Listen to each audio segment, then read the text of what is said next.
Hello, hello. What's up, everybody? Welcome to another episode of the Live Composing Show. I'm your host, Stephen Melin. I am so excited you've chosen to be with us here today. Man, it has been, it feels like 3 weeks, right? Maybe even 4 since we've done a proper live composing show where all we've done is work on a real commercial game and just spend some time together for like 2 or 3 hours. So I'm so glad that you're here today because we are kicking off a brand new project, which is always just gives me all the feels. Something I get so stoked about because here we have a blank canvas and we just get to start and we get to dream and envision and have so much fun just experimenting. And this is one of my favorite parts of writing for games is a director, I guess in this case, a developer, just trusting you and trusting your gut, trusting that what you're going to do is going to work, and it's the greatest feeling in the world. So today we are working on a brand new game called The Bright Veil. So this is an isometric tactics strategy game in the vein of Final Fantasy Tactics or Fire Emblem or Advanced Wars, whatever you want to pick as your model. Probably most like Final Fantasy Tactics because it has a lot of RPG elements. There's a very deep story, a lot of cool characters, a really cool world. I can't share a ton about it, but I do have the permission and blessing from the developers to at least do these streams under the title. And I'm glad that they're allowing that. And for any of you who do streams and who want to do, live composing show your own, all you gotta do is ask. Just ask for permission. Sometimes they say no, but more often than not, they say yes, and they think it's a really cool thing. And of course, it promotes the game, and we get to have a lot of fun as we experiment. So right before we start, I noticed my little camera here. All kinds of wackadoodle.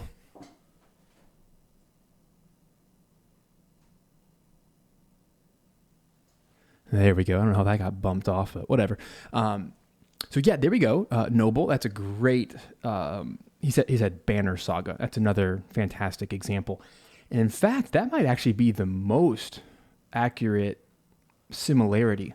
It's kind of a blend of Final Fantasy Tactics and Banner Saga. And I would even lean more heavily to the Banner Saga side because of Austin Wintory and his phenomenal scores for that series and how it's very orchestral. There's a lot of like solo strings and that kind of thing. So that's definitely the vibe we're going for. So really cool announcement here. This game, we have a production budget for live string ensemble, which is amazing. And for some soloists. So that's just a dream come true right there. The fact that you get to record with an orchestra and we get to, like the meat of the soundtrack is going to be live, which just makes my heart so happy because there's just nothing that can beat live musicians. I love sample instruments, I love synths and that kind of stuff, but this is going to be a very organic soundtrack. And I've already started to toy around a little bit with some different ideas. And today we're actually working on the world map track, just to kind of put this in context for you.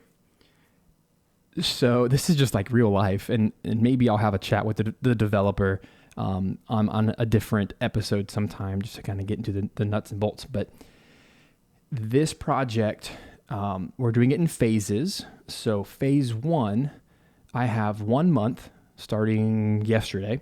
I have 1 month to write 16 minutes of music for the orchestra.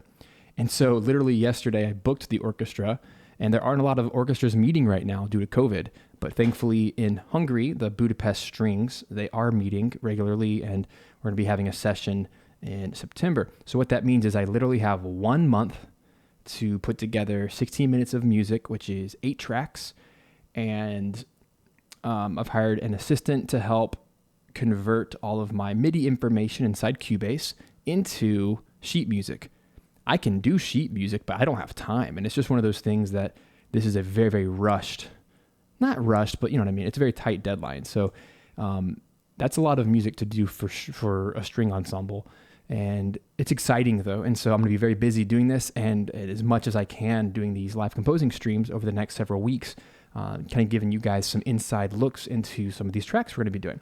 So the conversation was simply, okay, if we're going to do phase 1 and we're going to record that much music in an hour recording session, how do we structure this? And so we decided let's write a main theme and let's put it in little chunks.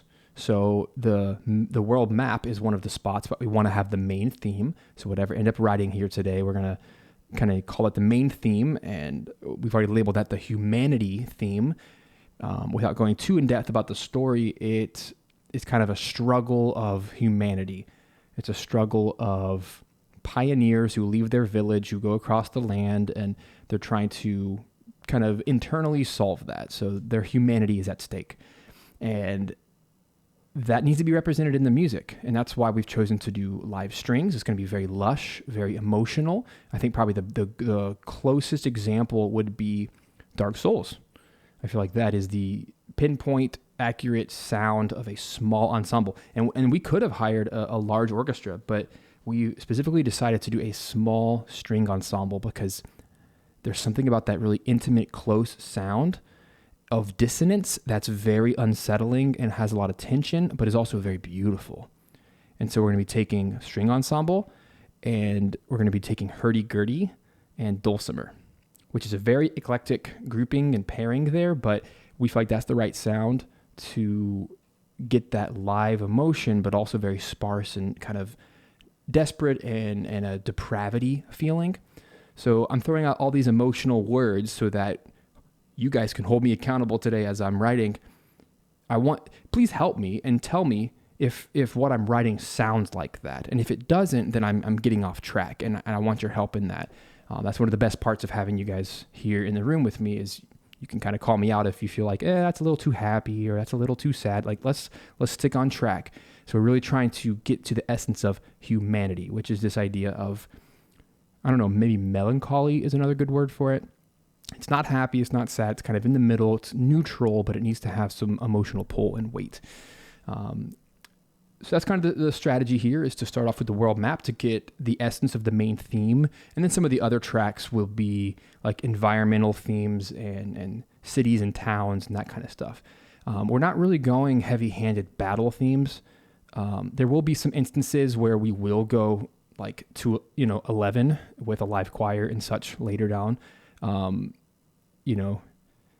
The energy and the intensity of these tracks needs to be kind of like a 3 or a 4 out of 10. That way, when the battles happen, a la Dark Souls, right? You have these boss encounters. It needs to be this like over the top epic intensity that has been building because of the small amount of tension of the small ensemble. So I know that's a lot to keep in mind, but that's the job that I was hired for. And I'm really pumped to do this. And I'm really thankful that we're doing this in phases, that we're not trying to, hey, can you write? Let's be honest. I'm actually commissioned for about 2 hours of music, but that's just not humanly possible. I mean, it is, but I'd have to have a team of 20 to do that, in a month or two. So instead, we're just doing this in phases. We're going to do it in chunks. We're going to focus on the core 16 minutes is what we came up with. The core 16 minutes that if these are the only 8 tracks you heard in the game, they would have the most substance and the most sonic identity. So there you go. I wanted to go into that little spiel because that's kind of the headspace that I'm in. Is we are definitely in a hurry, and I have to write quickly, and so I just want to make sure we're on the same page of where the emotion is on all of this. So, welcome, Chance, Jude, Jacob, David, Noble, Michael, Marie, and whoever else is popping in here. Appreciate you guys being here. And Chance says, stop naming off all my favorite instruments. Well, that's what the soundtrack calls for. And I got to say, this is one of the weird instances where the developer actually knows a lot about music, but is not heavy-handed about it. We had a conversation, over the last few days about the emotions and the themes.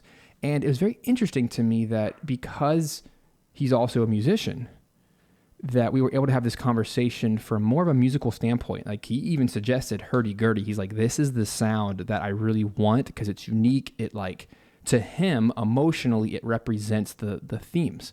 And I think that's very cool. And you just don't get that all the time from developers.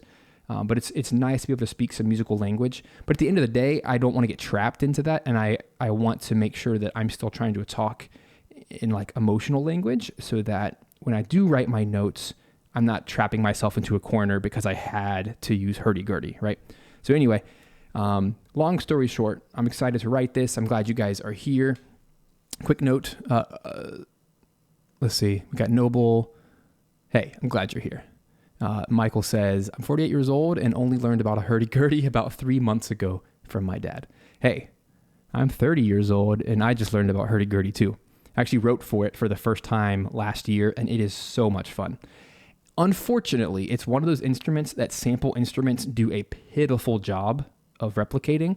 I do have one here today from Sona Kinetic, which I think is the closest, but it's way off. It's like what trumpet samples used to sound like 20 years ago, and they're just the garbage.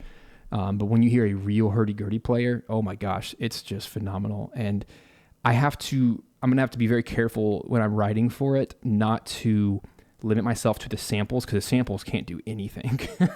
But like a real hurdy-gurdy player can go, like they can fly. It's crazy.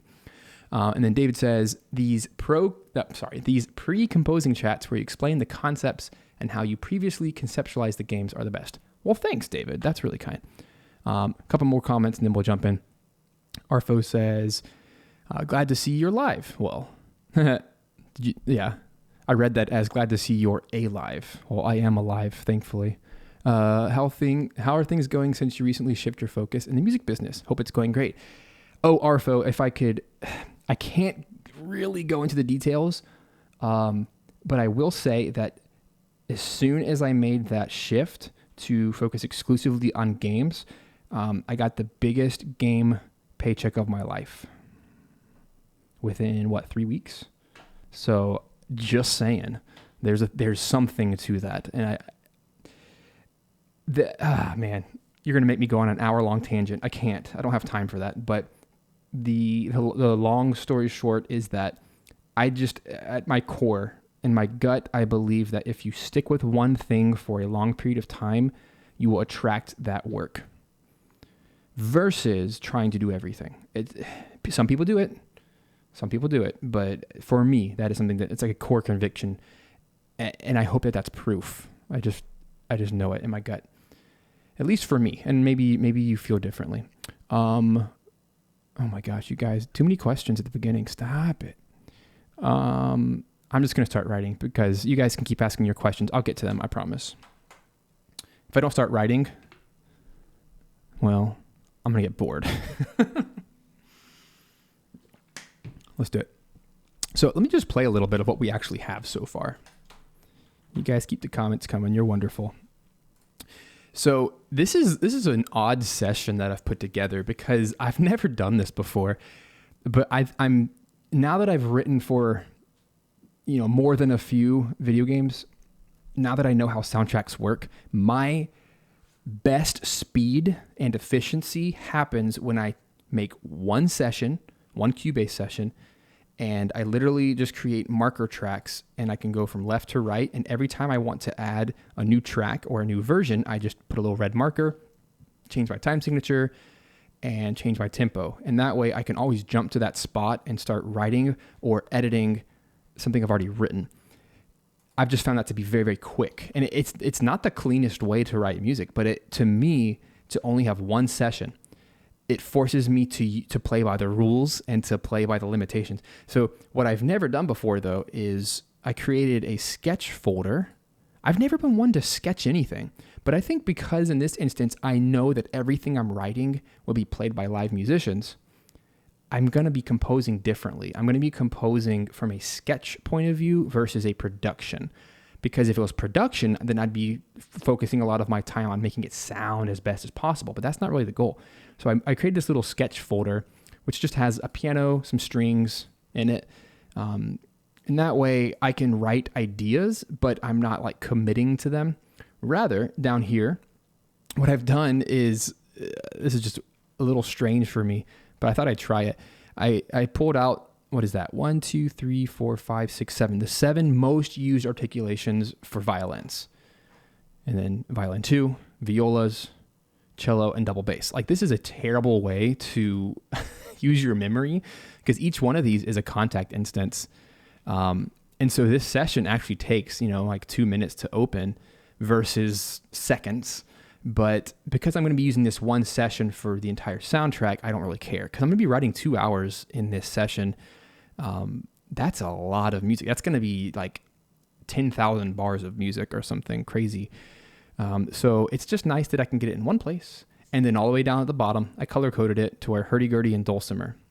And that's it. That's like, I have to limit myself to just that. But I think by visually seeing like pizzicato or major trills or concertino, it forces me to use them more often than if I just had them hidden in some folder somewhere, right? So that's kind of just where I'm at right now.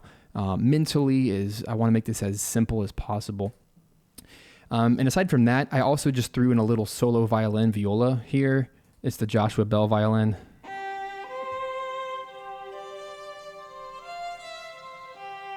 And as far as routing goes, I feel like you guys might be slightly interested in this stuff. I'm not going to go through all this again. I'll just refer people back to this video if they want to learn. But all I've done is taken all of these different sample instruments and panned them by section. This is what I would do in Vienna Ensemble Pro if I wanted to. But notice all of the violin 1s, I just panned them 38 left. All the violin 2s, I panned them 24 left. All of the violas I left at center. And whoops, I didn't even finish. Let's finish real quick. My bad. Let's go to all the celli. So I'm selecting all the cello tracks. I'm hitting Q link and Q bass, which is just a grouping, a temporary grouping. I'm going to take all of them and let's take and move all the celli to the right. Let's say 21. And then let's do the same thing for the double basses. That's hilarious. I forgot to do this earlier. I'm telling you, this is super fresh. This is like yesterday fresh. Down here, let's go to the panning and let's do double bass a little bit further right to like 36. And then I just took every single one of these orchestral tracks and I just made a global send for all of them to a reverb aux, just to save memory where I can. So I just made one 2C Aether at 100% wet and a Hall reverb on this reverb channel over here. And that way all of my tracks can equally, looks like 7-ish, negative 7-ish dB, which that's a Cubase number. It doesn't really mean anything. So don't like copy and memorize that. I just literally drug them. I'll show you real quick because I can. So if like I do the Q link on everything, then I can take this reverb, I can, move everything. So I just played for a few minutes and found that that's the sound I want. It doesn't make it right or wrong. It's just literally what I thought felt like the right amount of reverb versus like no reverb versus like a ton. That's gross. So I just thought around -7 is fine. There's no science to this. It's just kind of using your ears. Cool. And then that's basically it. I mean, there's nothing special or fancy about this routing. It's just, I wanted to have reverb on everything at semi-equal values. And now that everything's panned to the appropriate sides of where an orchestra would be, since I will be, I'm just trying to emulate what I can. But at the end of the day, it's going to sound phenomenal because it's live anyway. And it's mic'd in a professional room with great players. And, it's going to sound great. And the final note here, while I'm rambling, 20 minutes. The ensemble is a small ensemble, so it actually means 5 first violins, 5 second violins, 5 violas, 5 cellos, and 3 double basses. So you have to know the ensemble you're writing for. Thankfully, I was a string player for a very long time. I've played in orchestras, I've recorded in orchestras, I've played operas and musicals, and I have an entire past life as a violin performer. And I don't do it anymore, but that was an amazing learning experience for me to learn what it means to play in an orchestra and to learn what it means to follow a conductor and to follow the sheet music exactly as it's written, dynamics and articulation. So that just kind of gave me the mindset of what it means to perform. And that has helped me so much with writing music for strings. So there is a very big difference as soon as you start adding strings sonically. So like 5 to me is the ultimate number. That's a perfect ratio. And I love how they did 3 double basses and not like 5 or 6. So it's automatically going to be a very well-rounded sound. And to be truthful, I don't even have any intimate solo strings. Not solo strings, but like small ensemble strings. Some of those patches exist out in the wild, but I don't really care for them. So what I've done to kind of mitigate that is I'm using some 8-dio Adagi Edo strings, which is a traditional full ensemble of like 20 violins. But what I've done is I've done this panning and I've turned the volumes down a little bit. Nothing crazy, but I've like, just in my mixer, I've tried to make things a little bit softer where I can, just to try to imagine what it's going to be like with a small ensemble.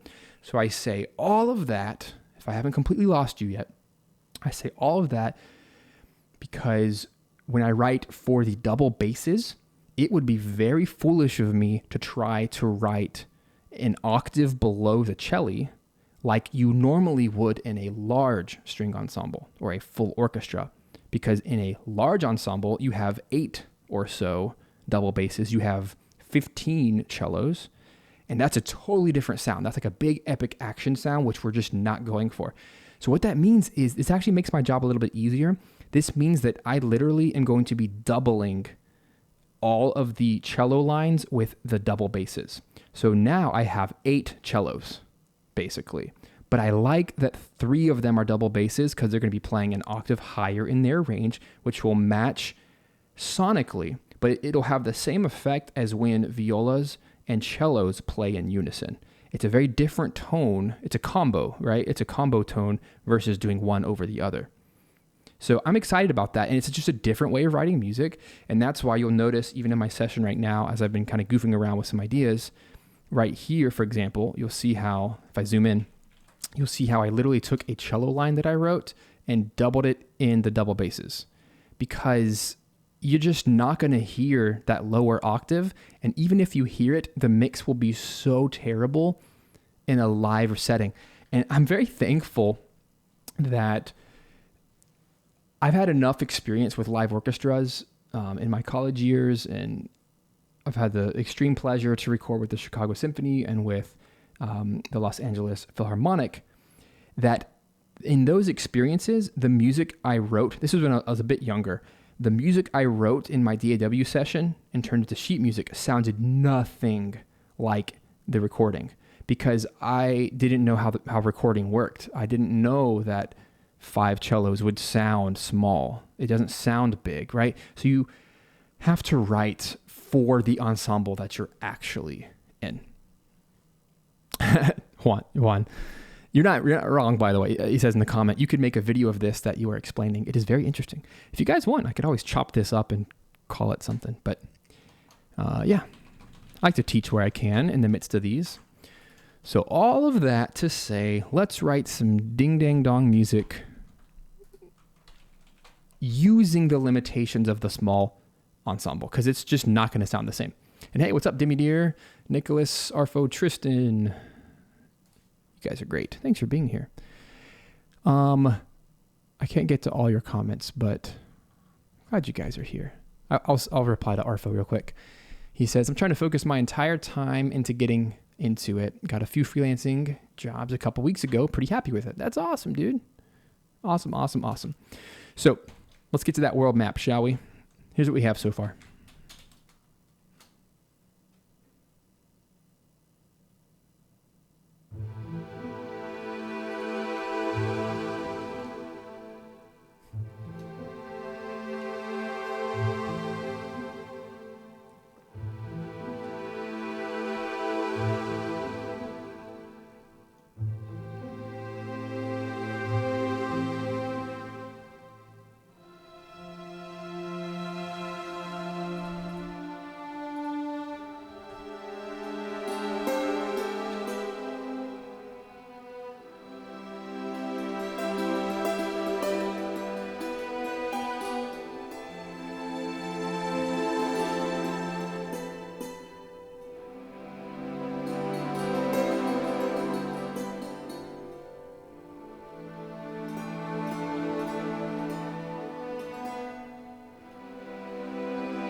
So I was kind of ad-libbing there, but that's the general sound we're going for.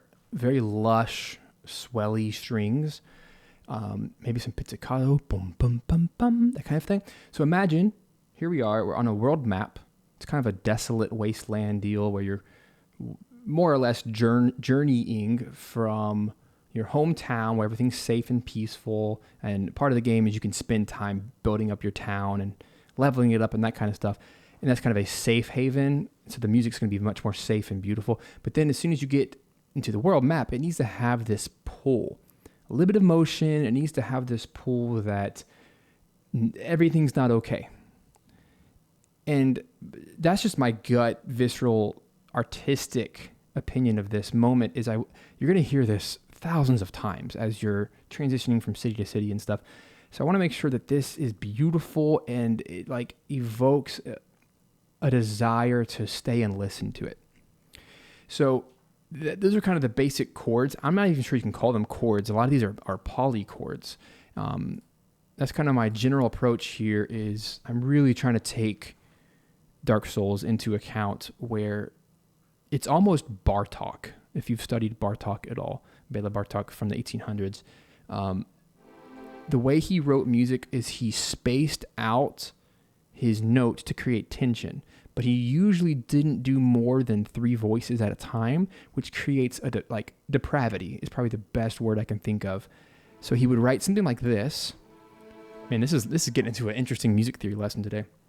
So, oh wow, Marie, what a beautiful explanation. She said, it makes me feel like I'm lost. That's it right there. So if we take an A minor chord, which is kind of what all this is based off of, so an A and an E, just 2 notes. So that would be the cellos and the basses with viola on top, right? But we still have 2 violin sections. So we want to use them by playing in thirds. And good string writing usually allows you to change 1 note at a time. And that's my opinion, but to me, the most beautiful music with strings is when 1 note changes at a time. So what I mean by that is something like this.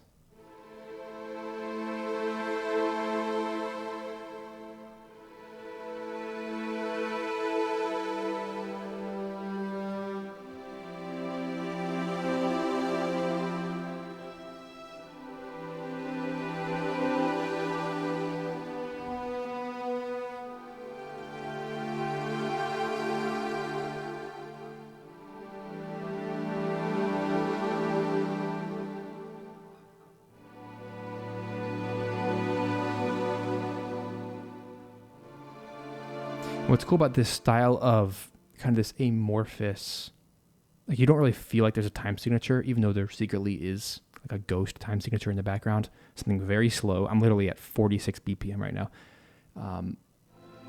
This is such a cool way to sneak in some tension. So if I take a traditional A minor chord, which is like an A, a C, but I'm not doing them in thirds, I'm doing them in tenths. But by sneaking in a dissonant note like an F, which would be a half step, right? An E to an F. You don't want them beside each other. You want them spaced out like this. That's so cool. It doesn't feel like it's a half step because they're so far apart. But then you add that dissonant note up top.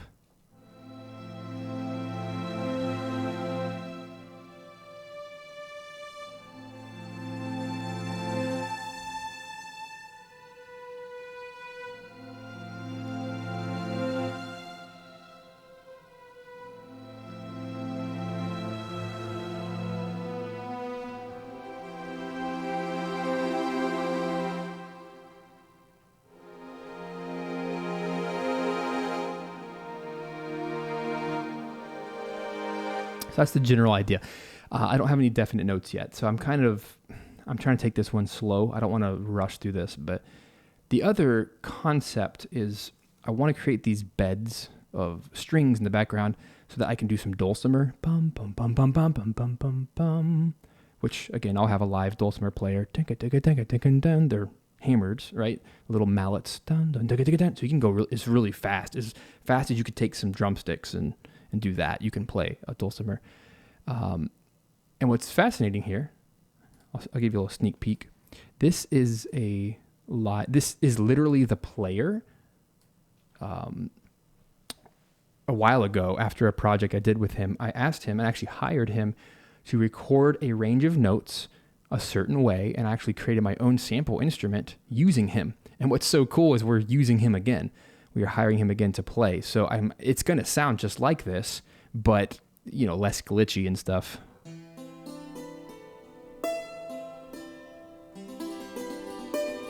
Without going super in depth here, you'll see like I literally made all the round robins. I put all the samples in there. I edited them.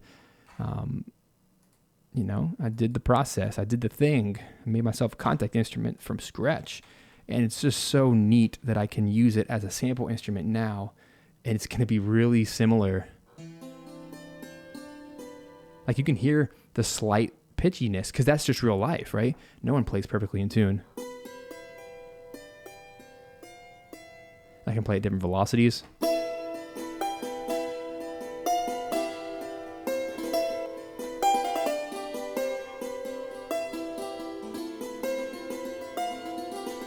I'm going to get really fancy with that.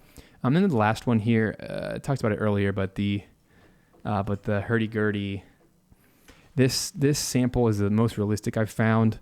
It's by Sonokinetic, but it's a pain in the butt to play because you literally have to, they're trying to mimic how a real hurdy-gurdy, you have to have a drone like that at the bottom. So you have to hold it down while you play the rest.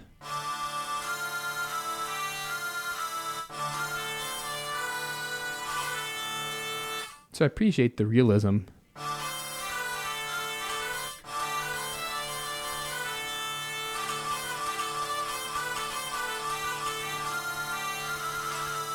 So it's a cool sound, but it can also get really, really nasally. But a real one is much warmer and softer. It's not so bagpipey. So what I think I'm going to do, just for my sanity, I'm going to throw an EQ on there. It won't completely mask it, but I just want to see what I can do to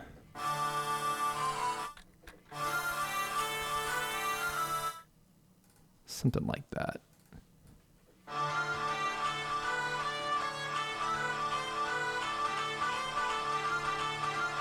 That's much more accurate.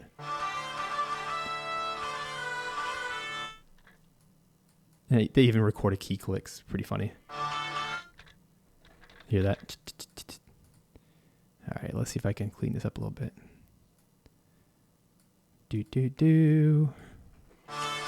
That's just so annoying to me. And I'll also add a little bit of reverb. Even though he'll be recording it in his studio, I still want to add a touch. That way it kind of feels like it's in the same space.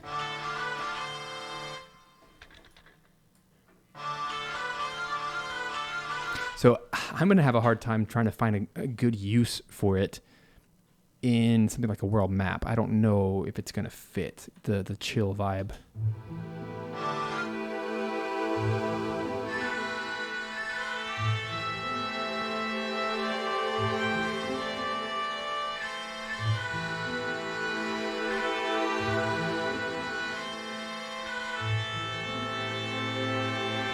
So here's another element I totally forgot to mention. Yay. Game composition. So because developers want to have a lot of control over layers in the game based on circumstances that happen, they want layers, which I'm actually very, very interested in doing because this is going to really... It's going to allow tracks to get approved really fast, which is a wonderful thing. Because if you think about it, the most typical cause of a revision for a video game track is, and let's be honest, if you are someone who writes, if you follow the instructions of what you're supposed to do, usually the only qualms that developers have is they don't like the percussion or something. Like they don't, can we try it without the melody? Can we try it with or without that harmony line? Whatever. So by delivering stems, I'm giving them like 7 variations of how to play this track in the game, which is awesome. So we even talked about, perhaps today I'll do this. I'm going to try adding a layer of tribal drums, which we discussed would be really cool if it's raining, because there's going to be environmental changes in the game. And again, this is isometric. So like, think of Chrono Trigger or something like that. You're on the world map, you're kind of walking around, right?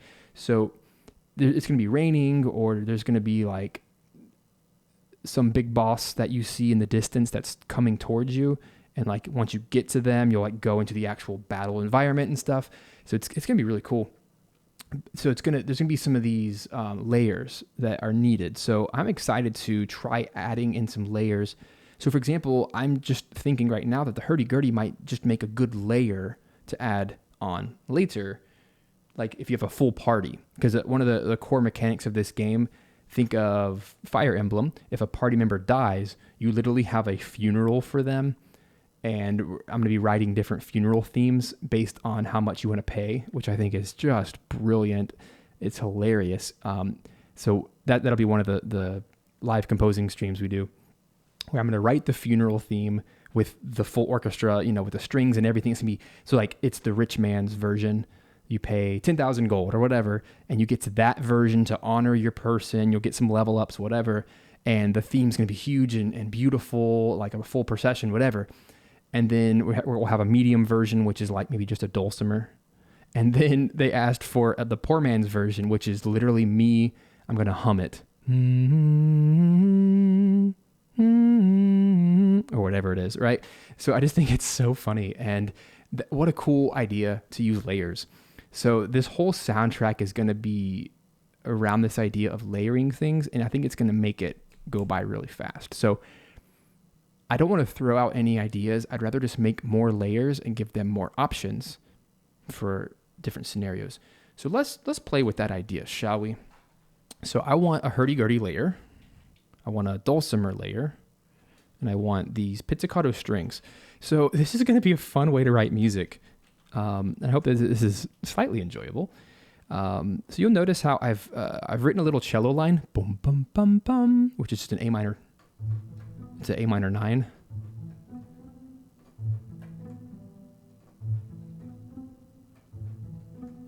Right? And then I just doubled it with the double basses down here, which you can see somewhere there. You see how it's literally the exact same line. So that'll be pretty easy to make sheet music for. So let's just come up with some scenarios. I would love your help on this in the live chat. I want you to toss out some scenarios of what might happen on a world map that would cause the music to become more intense or more full, or quite the opposite. Let's say you lose, all your party members die, and you're now walking around solo. Wouldn't it be so cool if all you hear is like a sad violin that's solo? That'd be so cool. So my brain's going 1,000 directions per minute. I'm going to write these down, because if I write music, I'm going to lose all my train of thought. Fa-ching, pen, paper. Are you guys the same way? I have pen and paper at my side at all times. That's like the secret weapon of a composer. There's nothing worse than like forgetting what you wanted to do. So I'm just going to write down a few things. I'm going to write down pizzicato. And let's just like make up a scenario. So pizzicato is... I'll say medium party size. Another one, let's do the hurdy-gurdy. Let's say if that's the full party size. Let's do some tribal drums, and that'll be for rain. Man, what else can we do? Solo violin. If you are alone, if you're like the only party member. Maybe we can just start with that and go with it. And I'm just wondering if these strings here, if they're all by themselves, if that could be its own thing too.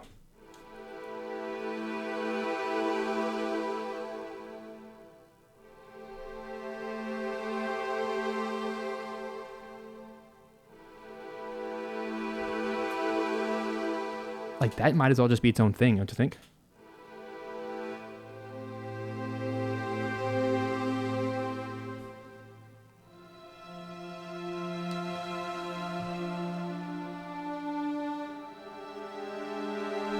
Hear that tension note there. And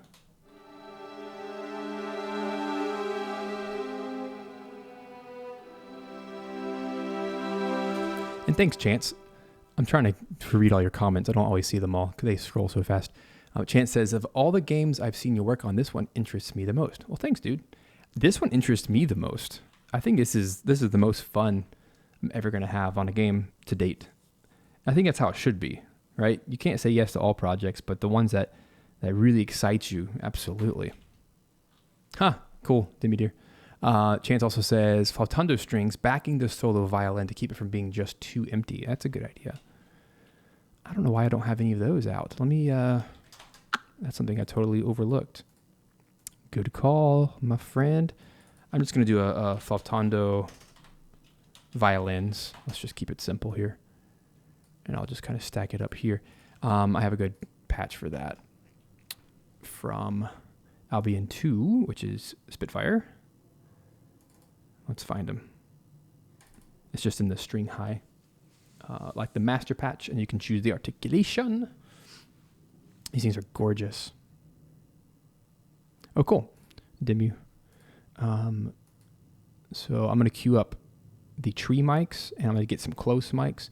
This is actually an instance where I'm going to do the opposite. I want less tree mic, more close mic, because this is going to be a small ensemble. And that's typically how they sound. So I'm going to go to the flautando strings.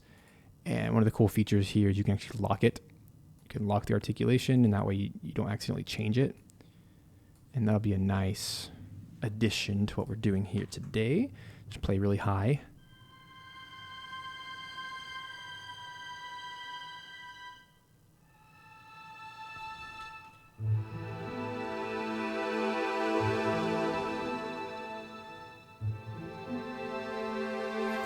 Interesting. So what are my chords there? No.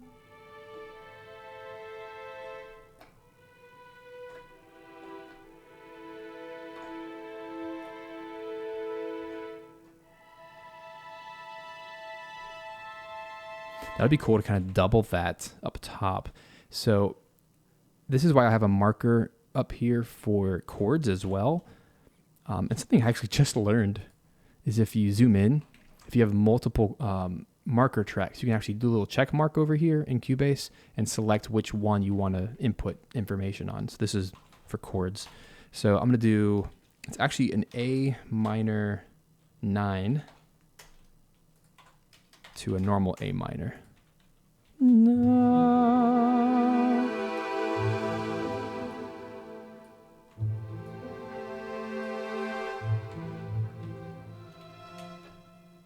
So let's figure out these chords real quick.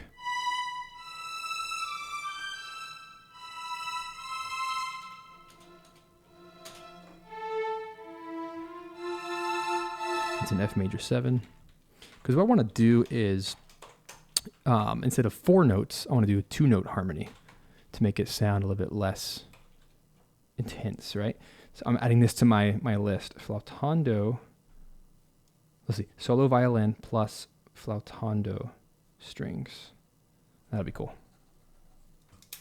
as an option. So that's F major 7.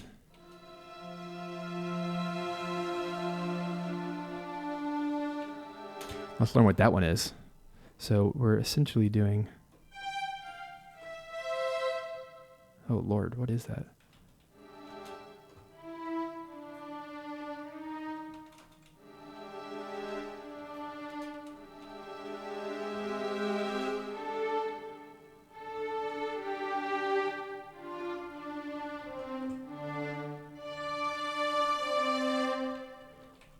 Fancy.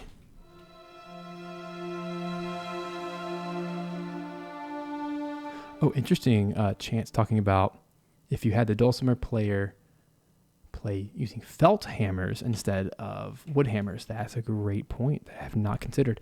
So let's emulate that. I'll just say dulcimer felt. Obviously, I don't have that sample, but I can emulate it with some EQ. Maybe something like that.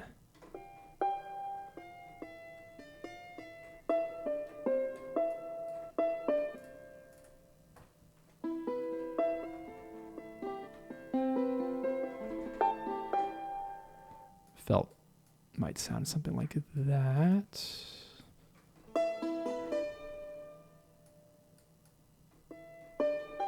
And of course, I'll turn the volume up to... Oh, thanks, Bluebird. I appreciate how approachable you make this type of music sound. It is approachable. Everything's approachable. Versus... Great suggestion, Chance. Appreciate it. Back to what we were doing. I'm trying to figure out this chord here. We can look at it. It's... Oh, G sharp is in there. Dang. D. And a G. That's where it is.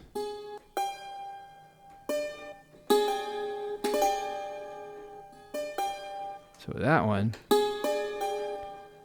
that's a polychord. So let's just say G sharp, D, G. G sharp plus D plus G.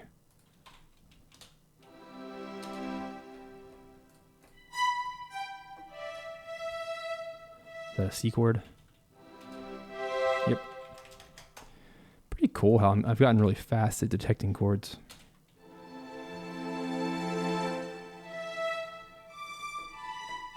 I call that the Hunger Games chord. What is it?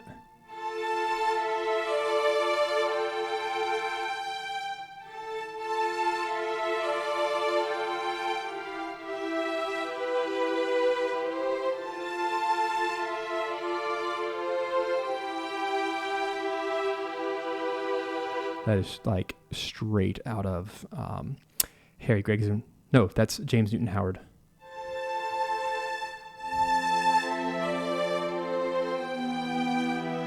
That's just like straight up what he does.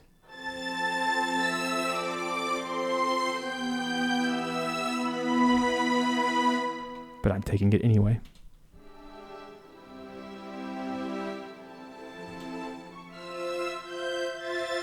So it's an F something. That's an F major 7 still. Just putting the melody on the A.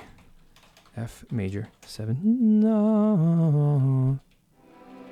And a good old crunchy note here. Just a 7th, but it's the, you can see the crunch right there. The Captain Crunch. So we got D, G, B. So it's G chord with a C. C, E. So what the heck is that? It's a C 7 over D.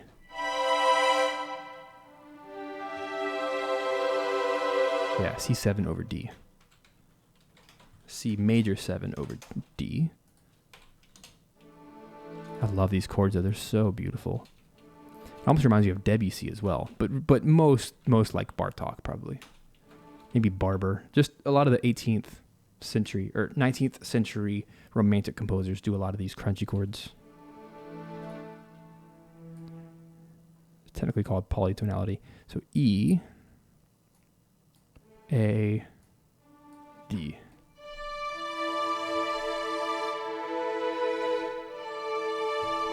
Let's just call it that. E, A, D.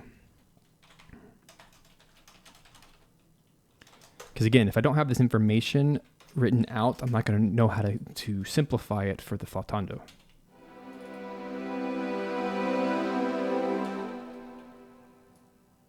Oy, almost done. G, B, so it's a... Did we just do that? We did. It's the same chord, just flipped. So that's back to the C major 7 over D. That's a chord I've never used before.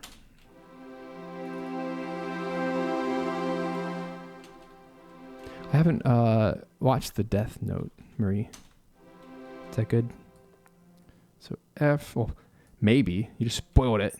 Just kidding. F, C, E. So we're doing an F major 7 again, but with a G and a B. With, oh Lord have mercy, G and a C on top. So, F major 9. Oy vey. And then I guess back to an A minor 9 like the beginning. Is that what that is? A, E, G. Yeah. Just the A minor 7. Okay, so now we have this beautiful concoction of notes. But what's neat about this is now I can, I guess, more intelligently play the falsetto strings by omitting notes. So my goal is to use 3 notes max instead of up to 5 like I would do with a string ensemble. And so if I'm choosing, for example, A minor 9, what are the 2 most important notes? The A, because that's the chord name, and then find where the 9th is, which is the B. That's all you got space for. So that'll be really beautiful to do with the solo violin. Thanks again for the great recommendation, Chance. Let's put it in with some metronome. Let's get cranking.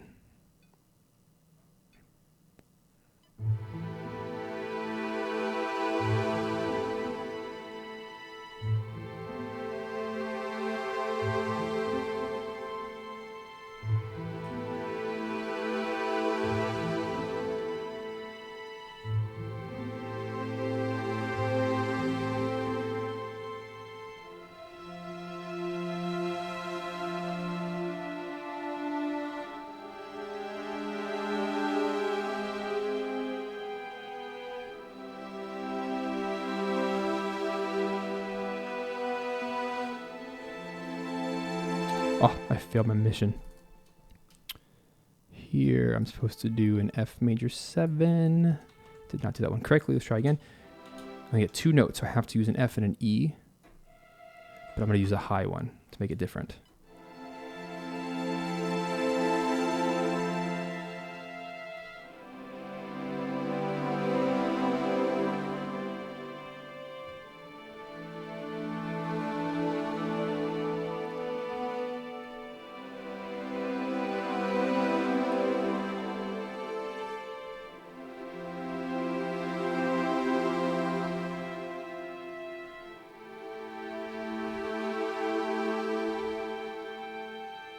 Okay, there we have it.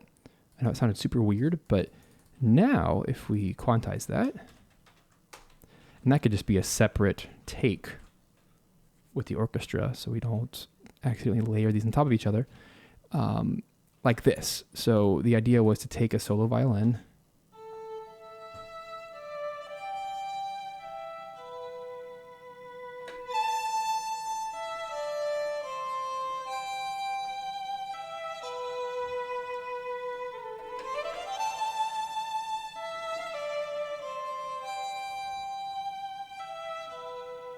so good. I love James Newton Howard.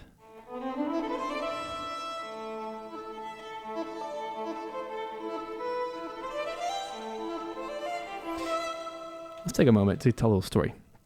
One of the most memorable moments of video games for me has to be Chrono Cross. I know, we don't talk about that one enough. Chrono Trigger is phenomenal. I love everything about it. I love Mitsuda. But Chrono Cross has this one really cool moment. It's the first time you get to the world map and you see these clouds floating over and a solo violin starts playing on top of a guitar. Totally unexpected, but all of a sudden this gorgeous solo violin comes out of nowhere and it just melts your heart. It just makes you want to sit there and listen instead of play the game. But it's the main theme of Chrono Trigger. It's the same one.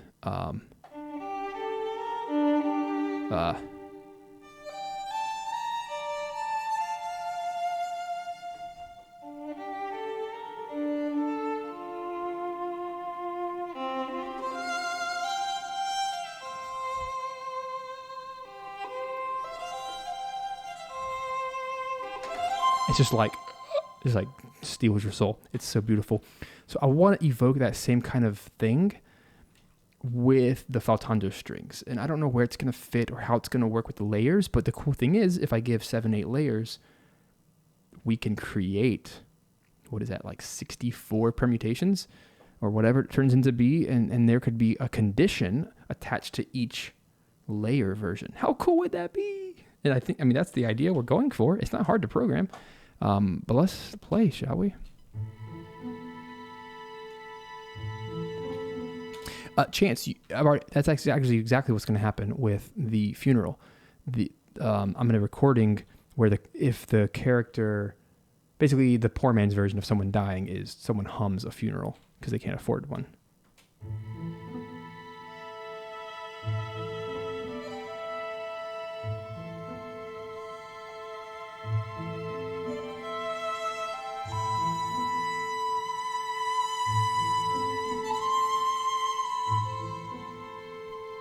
Oh, that's beautiful. And I love those strings, but I'm going to mute them for now because it has to work in every variation. I'm thinking more of a solo viola.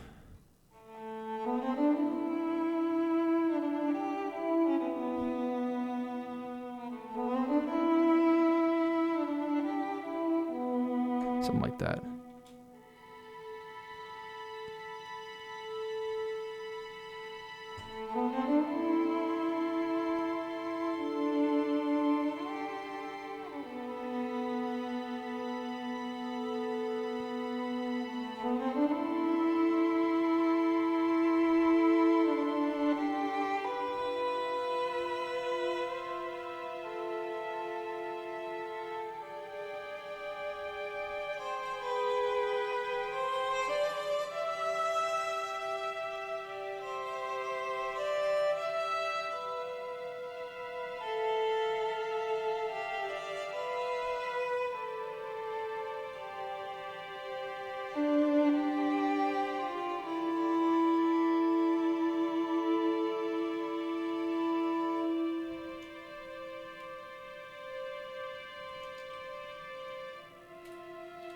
Something like that. Like it works.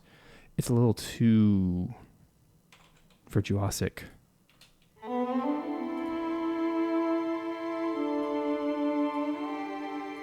I'm increasing the reverb to make it a little bit more dramatic.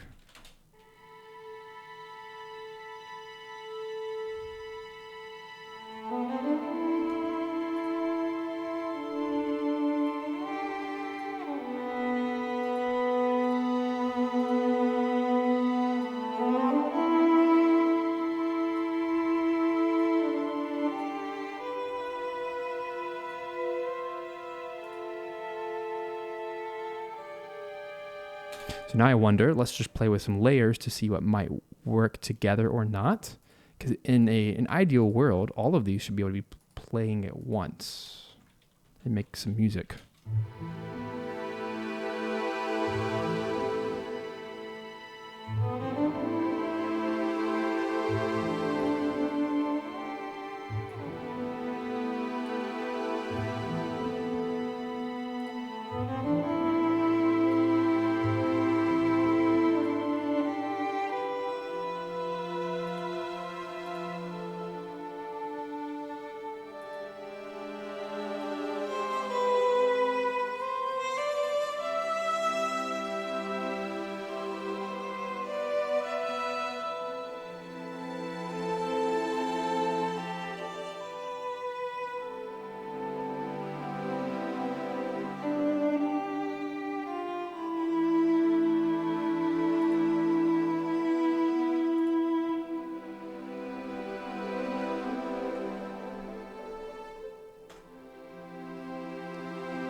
That would be kind of cool for... Oh, thanks. It sounds like Hollow Knight. Definitely an inspiration. I wonder if some kind of plucky thing for rain.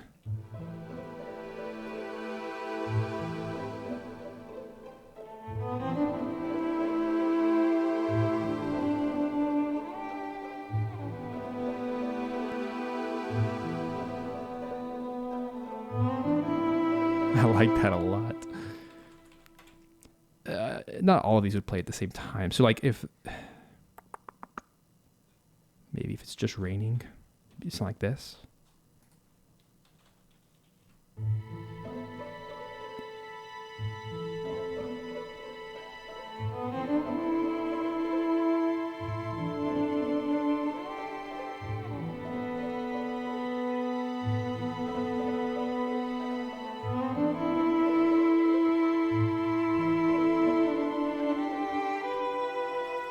That's nice. That's very, very rainy.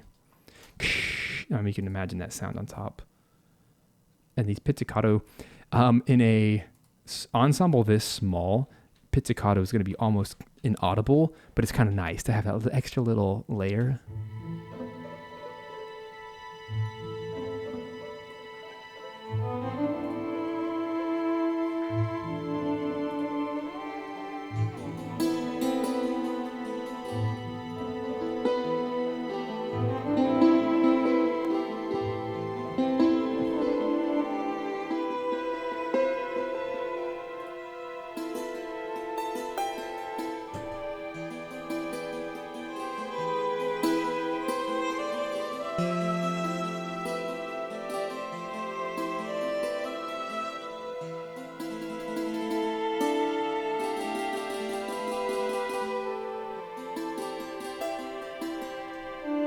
So I have to be very sensitive to this, to not overwrite, to really keep things simple. Because I can already tell that. Ooh, I like that. Chance, you just want to write this for me? You have so many good ideas. I like that, the downward. I don't know if they can do that. Can dulcimers hold 4 mallets? Bum-ba-da-ba-da. Probably. You can do it with a xylophone and marimba. Why not? So you kind of rotate. So 4 is the max. It's a good idea. So let's take the flautando strings out. Let's experiment with dulcimer. Like you said.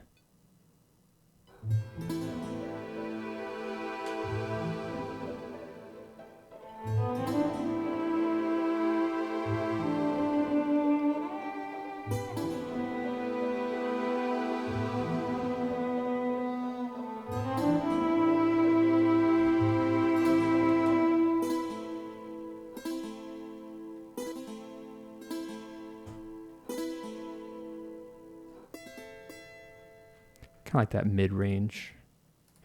I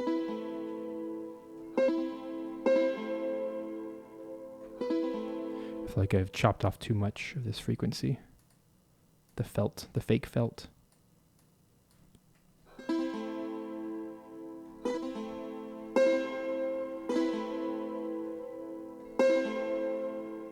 Yeah, I don't doubt the skill level of this player at all. He can do anything, so let's do it properly, shall we?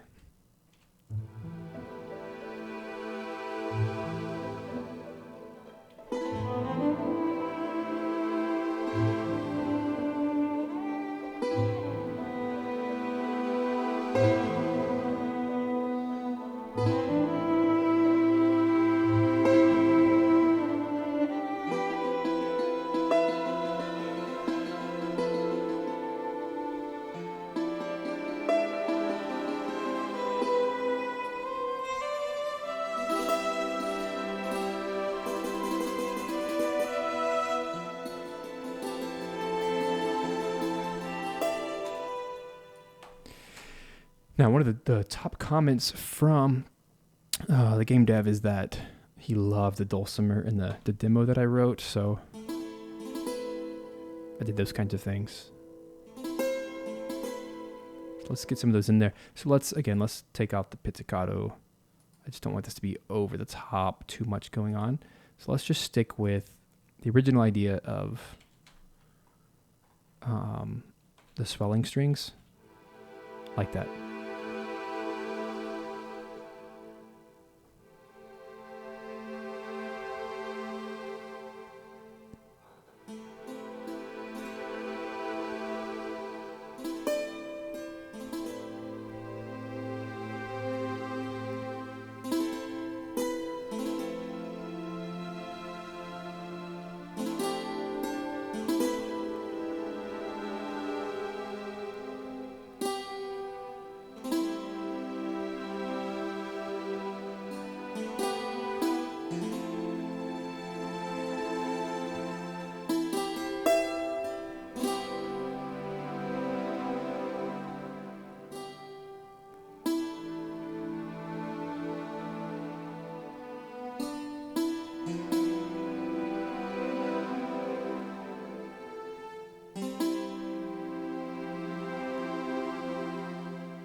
This is another demo material I put together, and I think this should all be one track.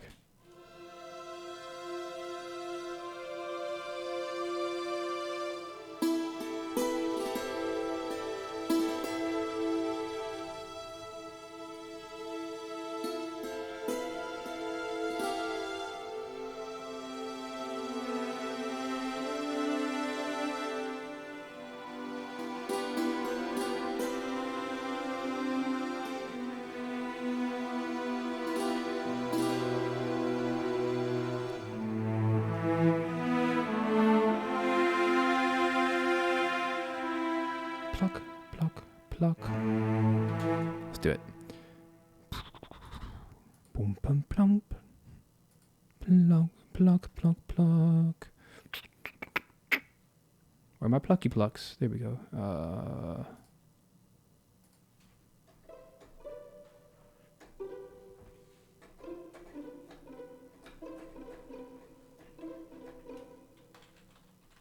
Put in there.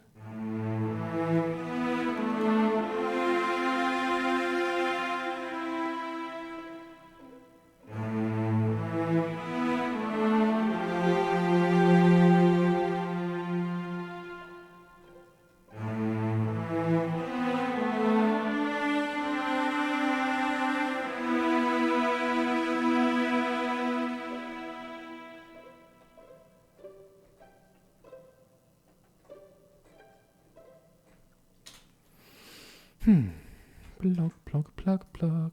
Very light. Again, I don't want to overwrite on this at all. I want this to be very memorable and emotional and all that good stuff. So lengthwise, we're aiming for a 2-minute track. Let's see where we're at. Let's get our looper bar set. So we're at, let's put screen. We have 1/16, so we need to get to 3/16. We're already well past that point, which is crazy. It's not hard to write this kind of slow, luscious music, to write a lot of it. So it looks like even right there would make the mark.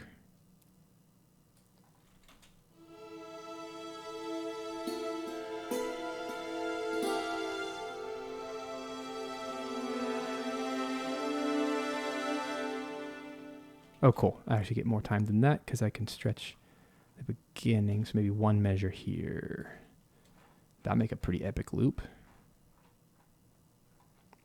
I'm trying to give multiple characters in the midst of this.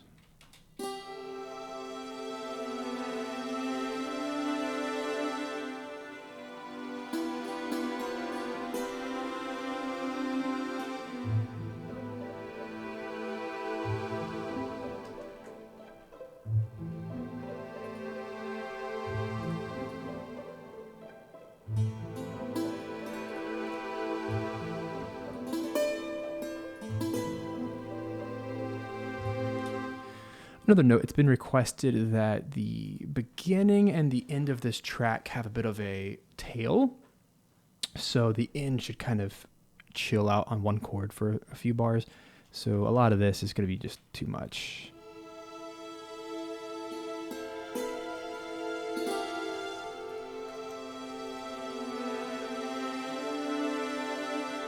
And this just needs to be a bum.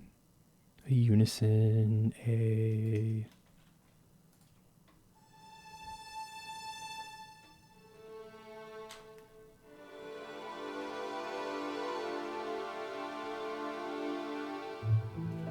like that. But it needs to fade out.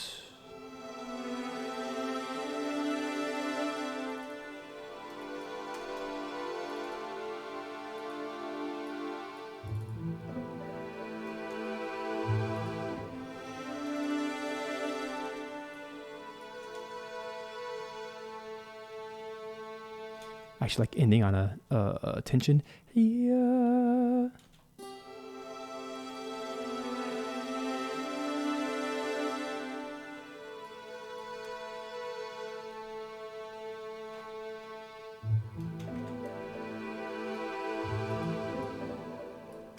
Oh, come on. Trying to get all this stuff. It's hard to work at the speed of my brain with these notes.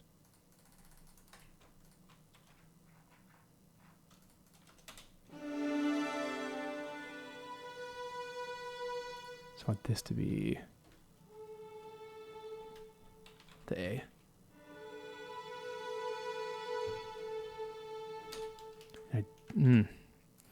Yeah, don't change.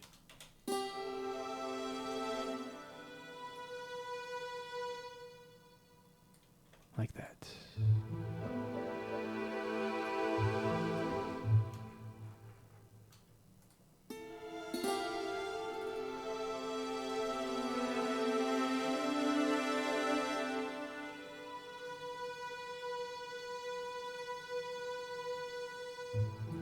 There it is.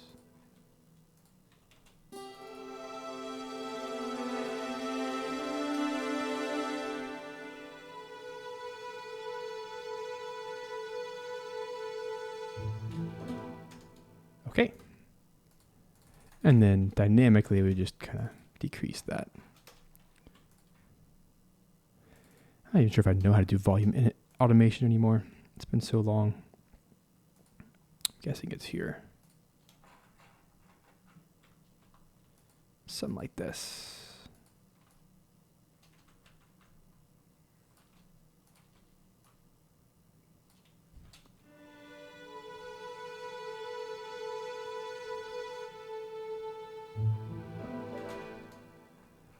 And then down here.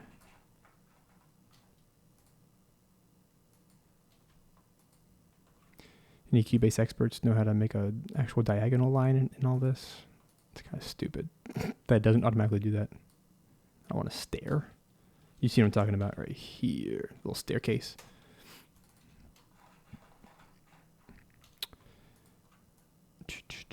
Whatever. Close enough.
I like that gap though, it's nice.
think for the sake of clarity, it's going to be really important to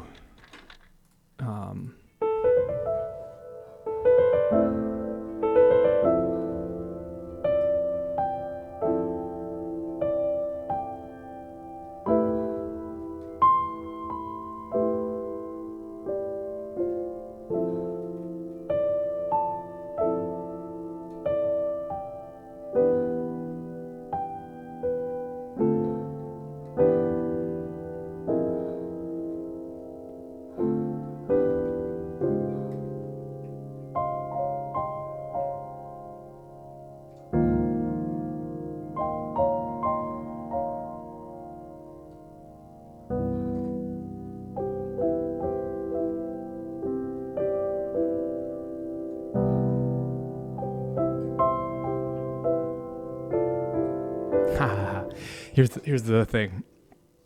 Marie says, "Oh, piano's the best.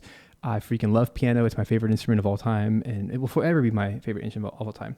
It's my go-to instrument for writing all things because it works in every genre, every style.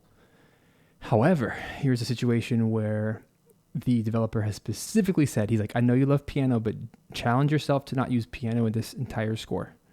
I don't think I've ever done a score without piano ever, because it's one of my signature sounds for things. So it's going to be really challenging, but it's okay. It's going to force me to stretch myself and become a better human in the process. Let's hope. So with that said, it still is a great tool for writing, and it's going to give us a chance. Go home and make a track like this. Do it.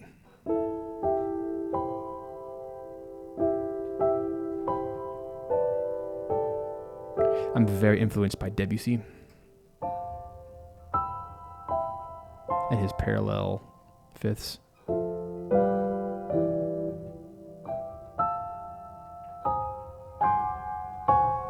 That kind of thing.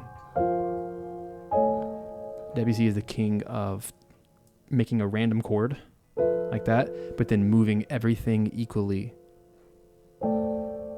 back and forth.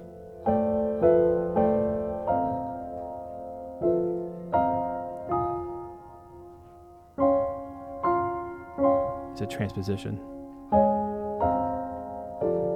Nope, chance I cannot add any other instruments to this. And I'll tell you why. There will be later regions that your characters go to that will be very instrument specific, such as the mountains, which might have a lot of brass, or the swamp lands or whatever that need to be very low woodwinds or something like that. Like, we're very intentionally trying to craft, this is the game sound, which is strings, dulcimer and hurdy-gurdy, and then we'll flesh out everything else to be more locally centralized, if that makes sense. Which is why I can't use piano, because this wouldn't fit. So here's where I'm at. I want to quickly write a little theme, because I feel like this needs to be the humanity theme.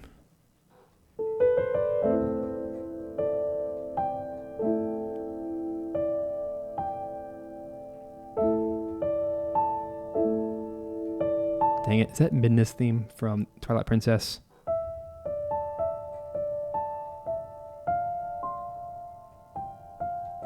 Dang it, I thought I could write that.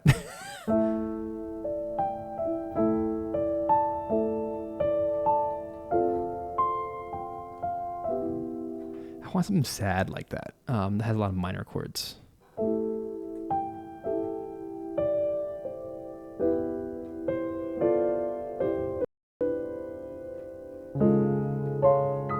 So here's a situation where I want to write a melody that isn't tied to chords, which sounds weird, but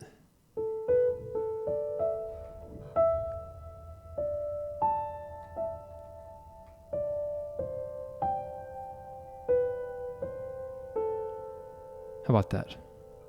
Let's keep it simple. If you can sing it, you can do it, right?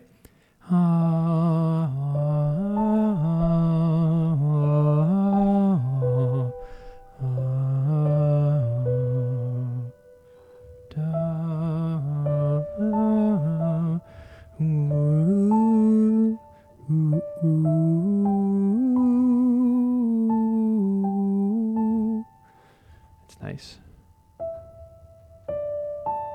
I'm trying to imagine this in a lot of contexts, like played by a horn, played by an oboe, played by the strings, sung by a choir, different intensities.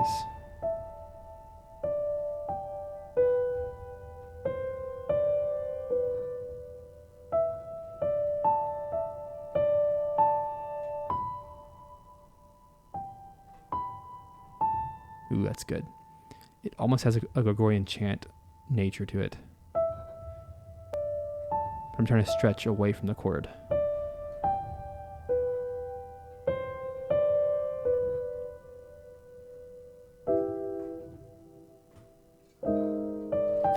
Spiral flip. Funny question. Look at the screen. Boom. Live composing show Thursday at 12 p.m. Eastern Standard Time every week. Does that answer your question?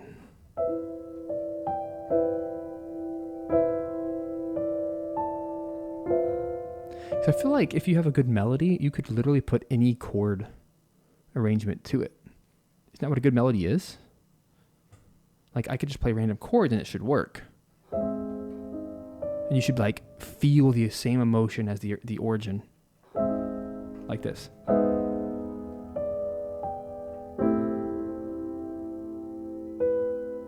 Ah, dang it.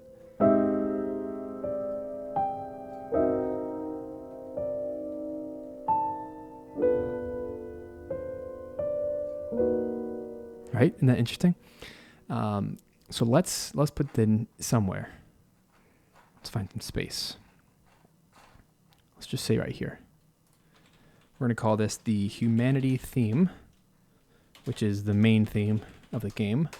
And even though we're not going to write with a piano, I just got to have this in here somewhere. So we can use it as a resource for really all the tracks in some capacity. What the heck? Why is there stuff there? Why is there stuff everywhere? Oh, how about down here? Got some free real estate. Okay, cool. Oh, you can't see what I'm doing. There we go.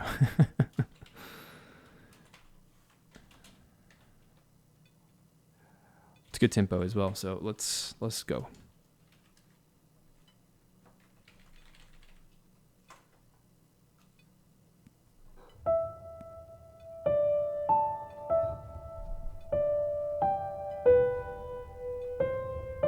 Yeah, Chance, go ahead and link it. That sounds good.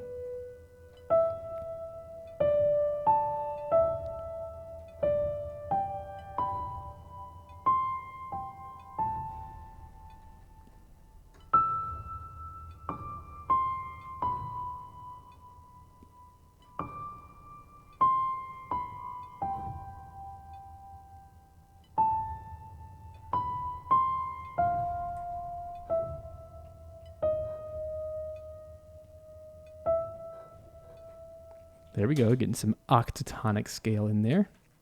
One of my favorites. Don't use it enough. So I think that's it. It's an A theme and a B theme. That way we can kind of choose what we want to use in fragments throughout the game. But I'm really excited about that, the sharp at the end. So maybe some potential chords.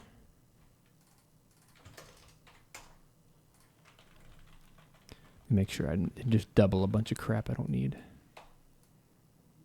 Like there. Yeah. Let's get some chords, just some potential chords. But I want them to be like Debussy chords, which are very open sounding, which are like fourths versus fifths, chordal harmony.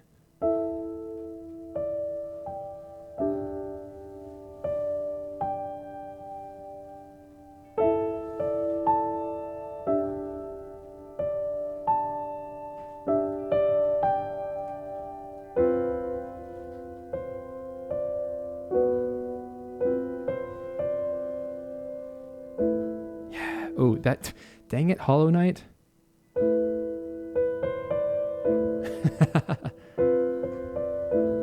It's okay. Please forgive me. I'm still doing it. It's like he wrote it. He didn't make up the A minor 9 chord. Maybe he did. Good old Chris Larkin. Nope, too happy. I don't like I want chordal. Remember, chordal.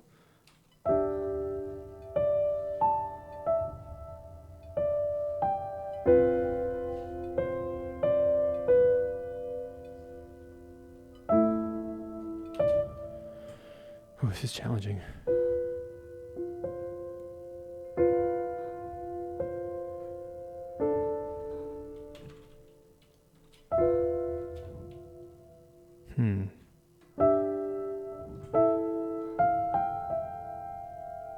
And now I'm starting to sound like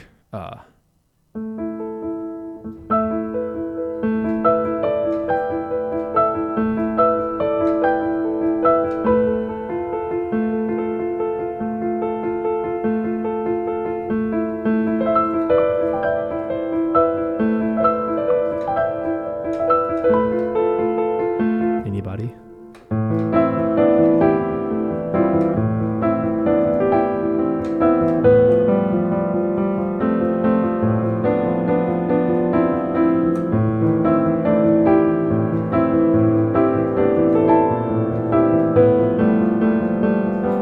That is the boss of the game of Dark Souls. Good game. You should go play it sometime. You ever heard of it? Some indie game, you know.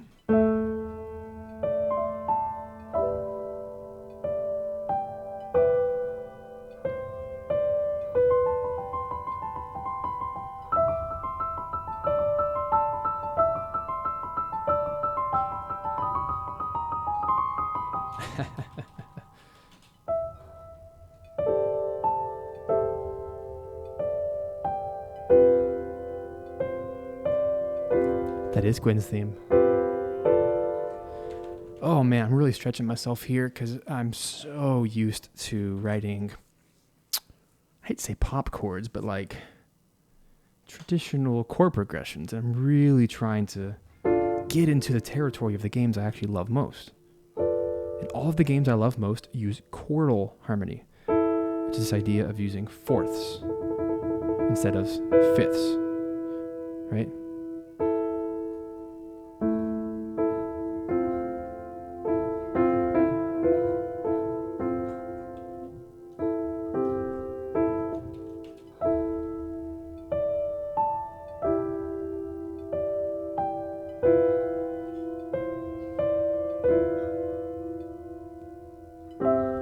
See, like that, like that's a C chord. Blah, blah, blah. You want to do something more like a... lots of seconds, which are ninths, right?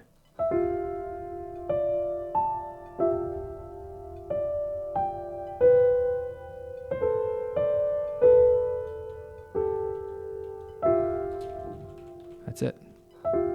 But obviously, I'm taking an F and a G. The seconds, but let's try to make it a ninth with like that.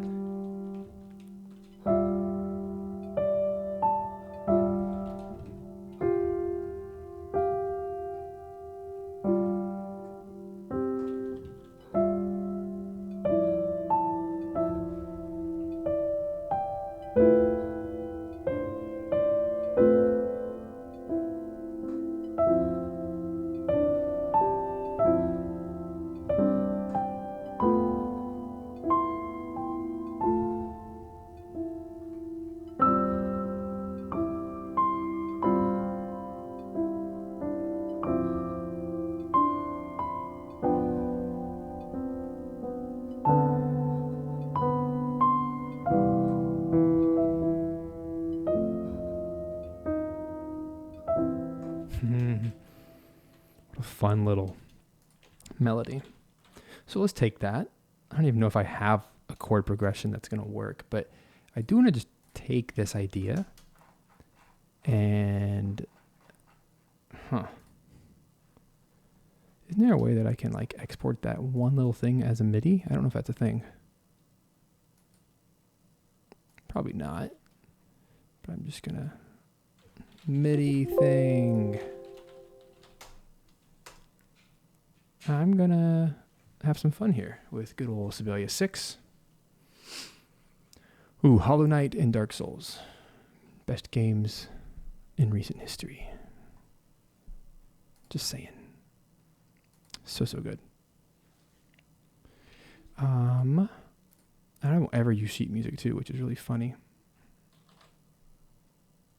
I really just want like a single line, but let's do this for now. Very rare that I do this, but I think it's going to help. So if I open the MIDI file, oh, that's dumb. Wow, I'm pushing all the wrong buttons. How's it going? Now I have that stuck in my head. So really what I want to do here is only keep the piano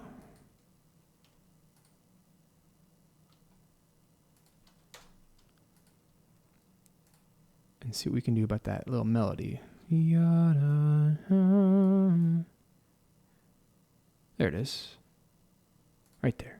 Okay. So that's really all we're looking for. I just didn't want to figure out all the rhythms. But as you can see, that's all I want. So I'm going to cut that. I'm going to select everything like that. Oh my gosh. Haven't used Sibelius in a hot minute, so there's that.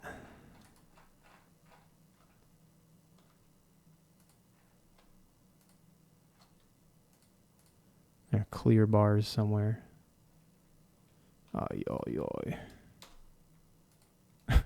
This is embarrassing.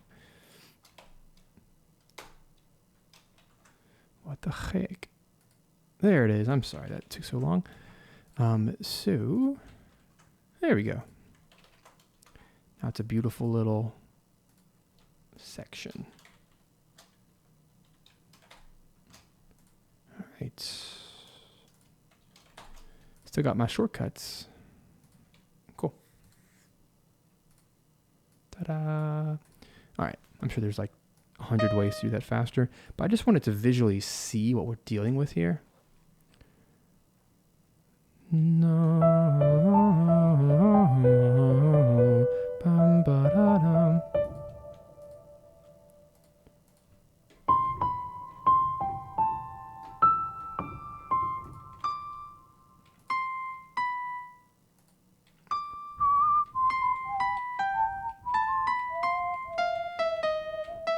This will be a D sharp. I like that rest at the end. So this is Humanity theme. And there it is, folks. Let's actually call it that. Humanity.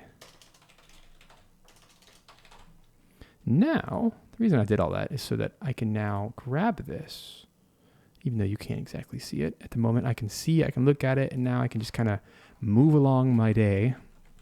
I can go all the way down here, and I want that solo violin viola thing to play that.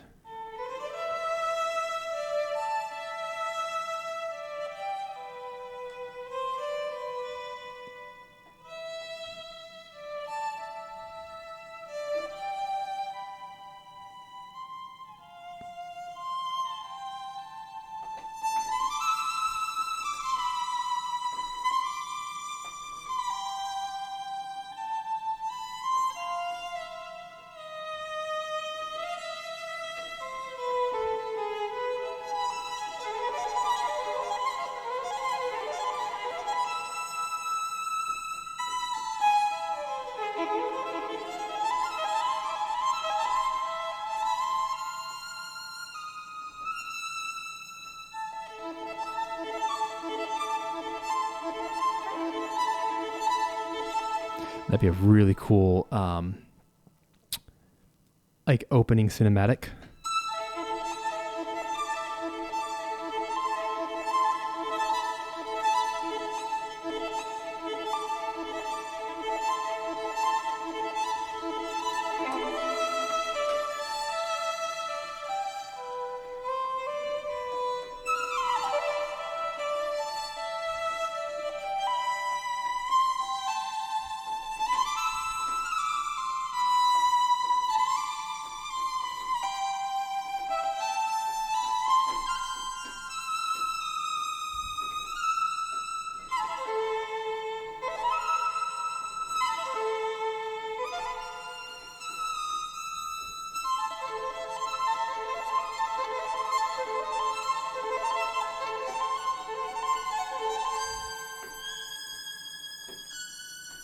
Okay.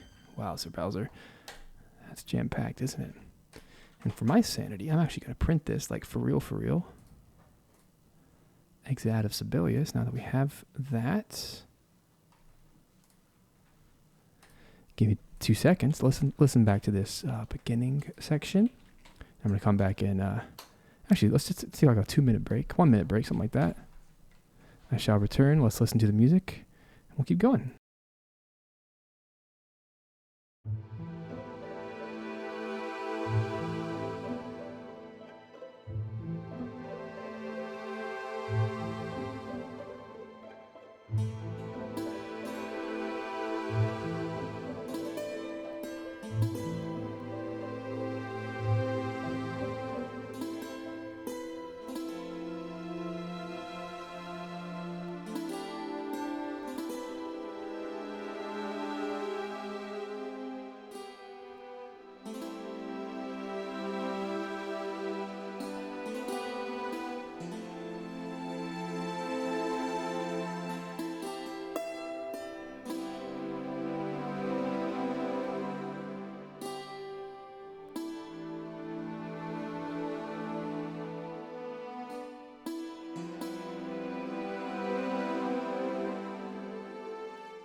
Hello, I'm back. All right.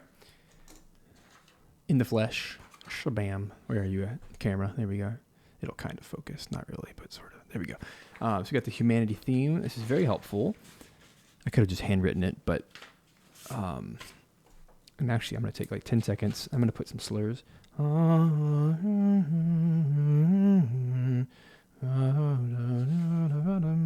I know how to play it with the violin.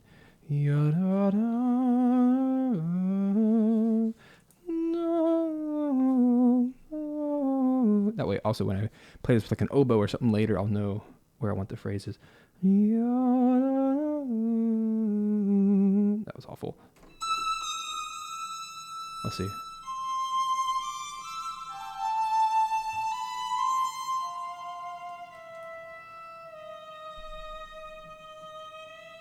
Cool. It looks good to me. I just wanted it to be physically in front of me while I'm looking at my keyboard. I think it's going to be helpful. You can kind of see it right there. Going old school today. Also closed out one of my windows accidentally. There it is. Alrighty then. So I want to try putting this in.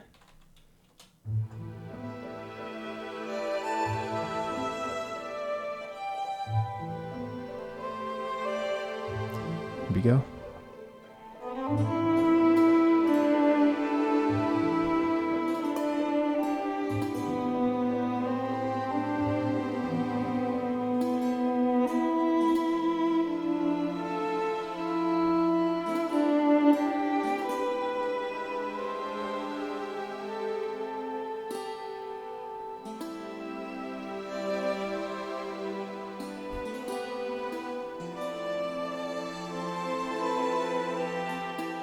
The printer VST. So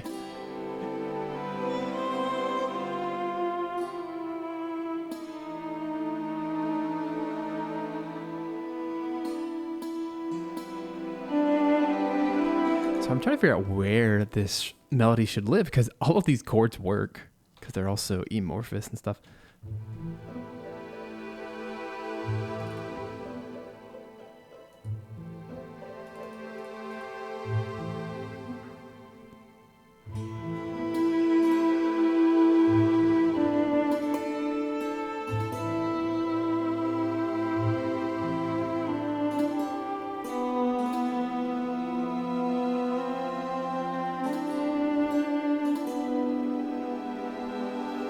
So I want your vote, peoples of the world. I want to know, for the world map, for the main theme, Do you think that this should be a moment that the melody should be at full speed, ya, da, da, da, like that, or ya, half speed, ya,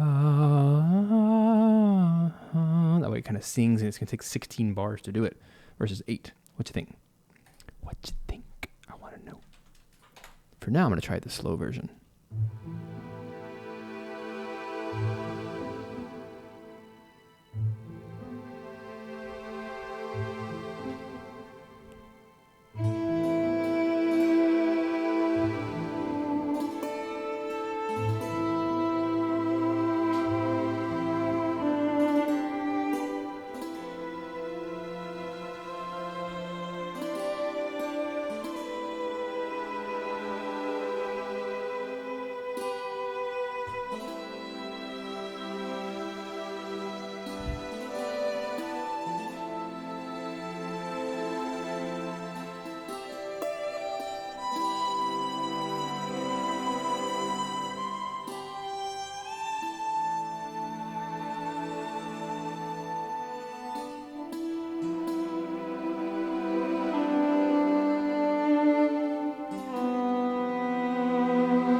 Ooh, I got goosebumps.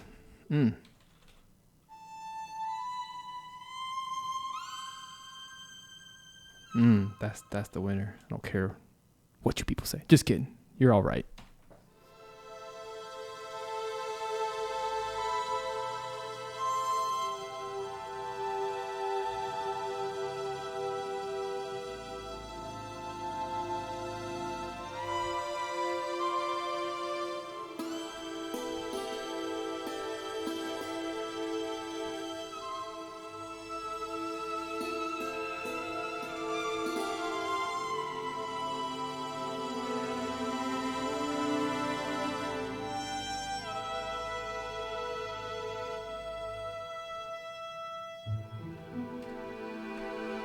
Something like that. What's your idea, Mary? You have a better idea? Oh, man, that's just so chilling. Especially under the circumstances if you are the only player left, Oregon Trail style, where your whole party got dysentery and there's the only one left. Like, this is so, right?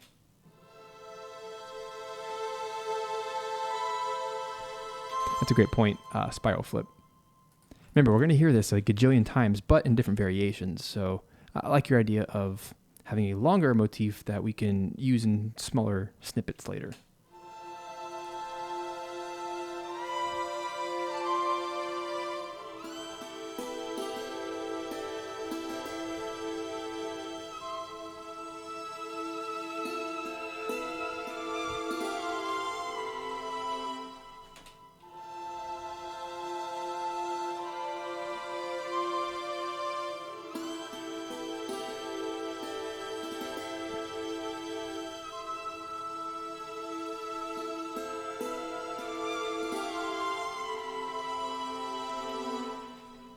Really, really beautiful.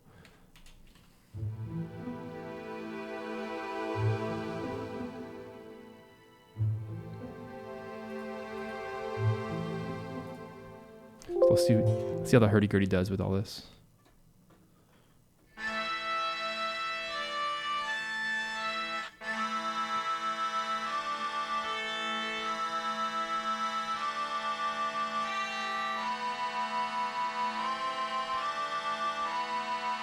I feel like it should have like a chung chung chung chung chung chung chung dun dun dun ticka ticka dun dun dun dun dun for that. That could be an alternate version as well. So let's just toy around. This is the time to play. here at the beginning. It doesn't have to be anything like intense. It's just the style of. I have to mute so much stuff. Let's try.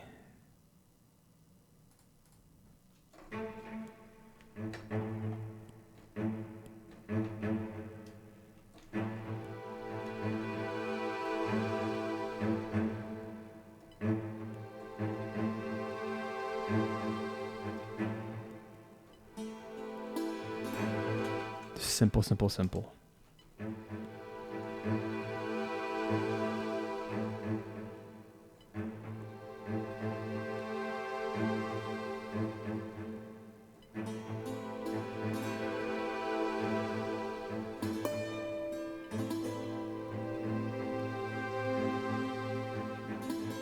Like that.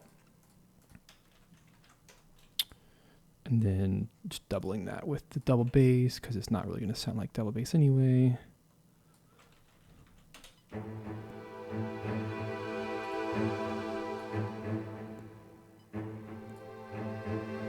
Yeah.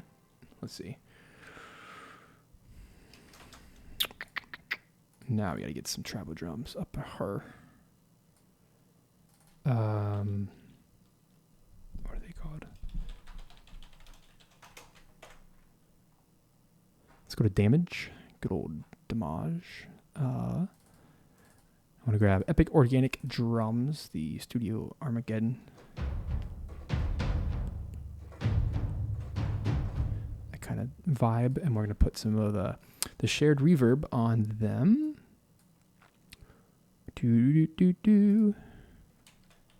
Left screen.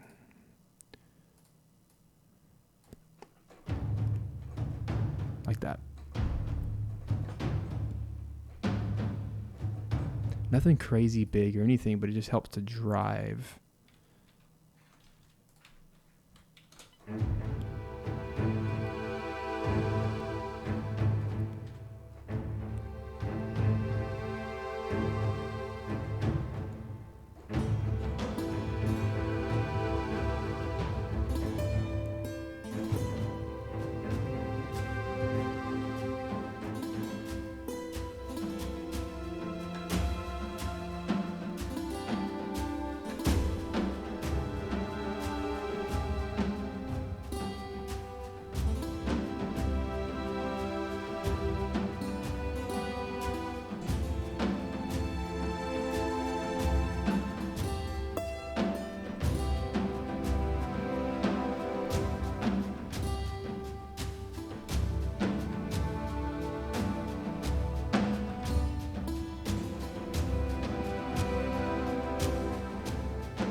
Let's do it.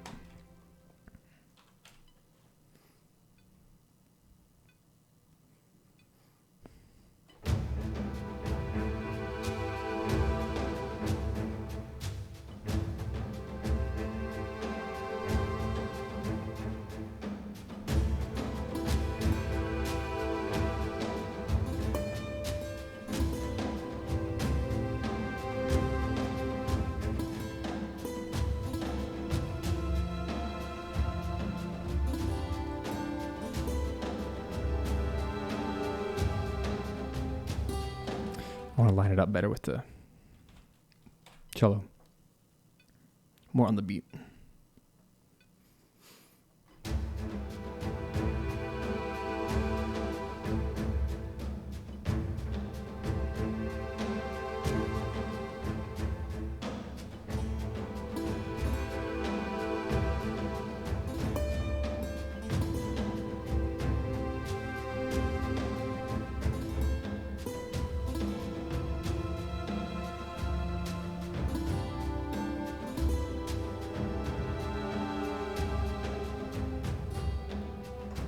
Like that.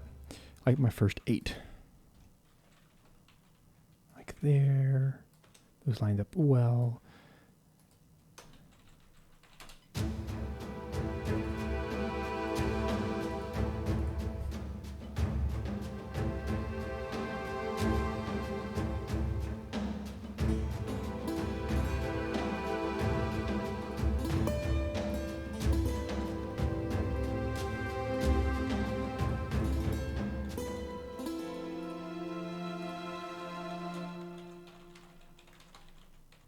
That'll feel good for that whole thing.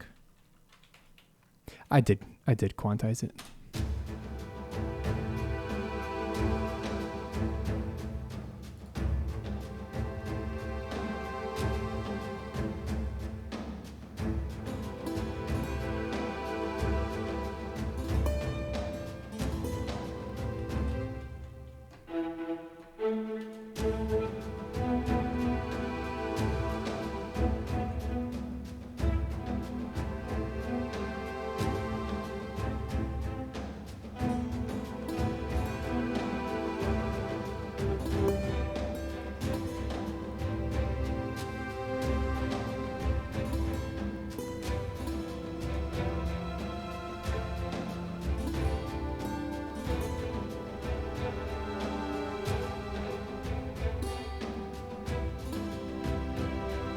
Something like that.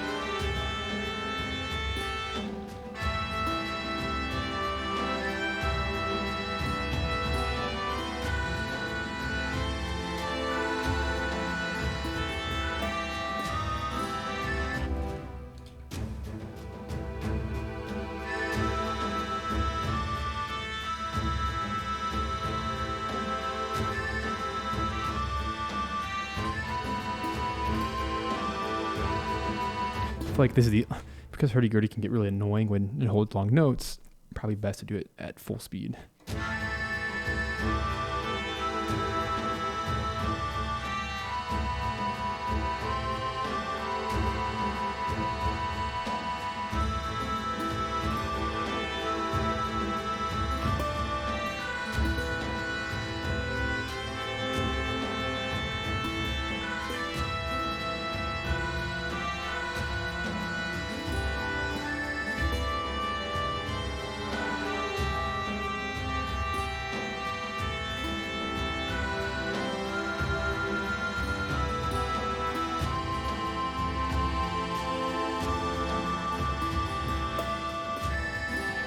I don't love it.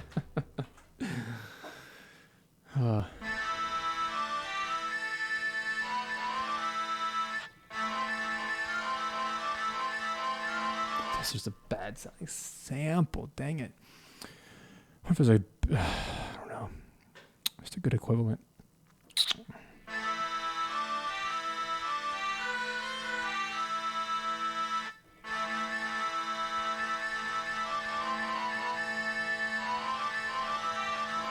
Who knows? Maybe they'll let me pass on that one and just do dulcimer.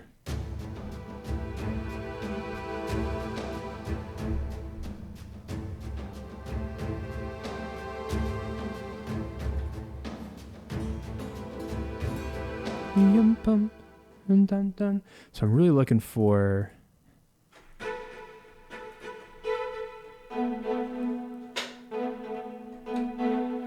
I want to get some clash.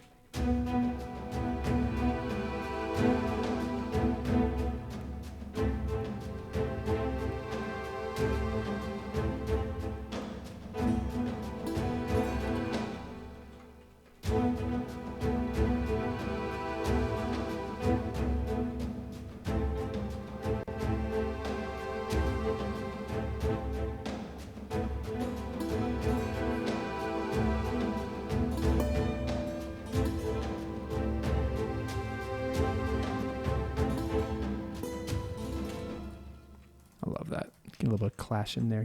Bum bum bum bum, and then I'll just take that and split it with the violins.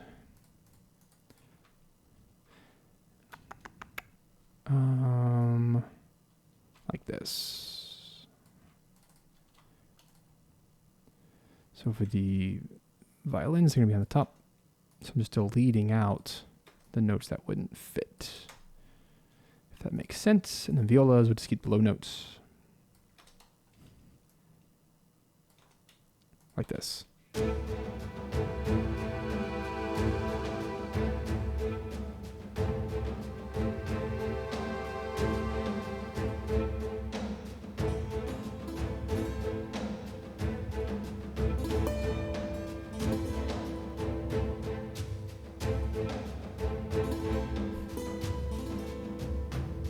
So really all I need to do is follow the bass note for each of these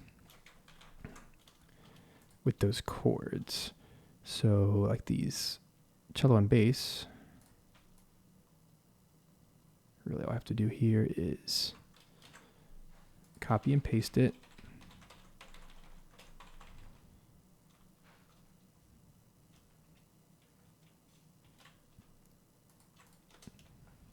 Like that. And then just go through real quick and change the chords as needed. So for example, those are all Fs.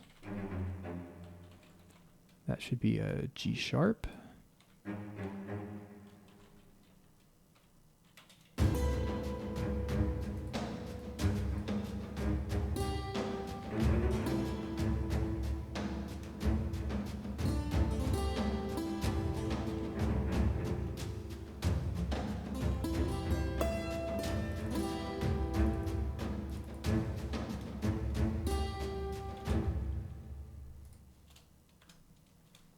Okay. You guys still following? I know. Down to a D. This is why I wrote all of those things out. And then back to the D, F, and the last one's an A. Then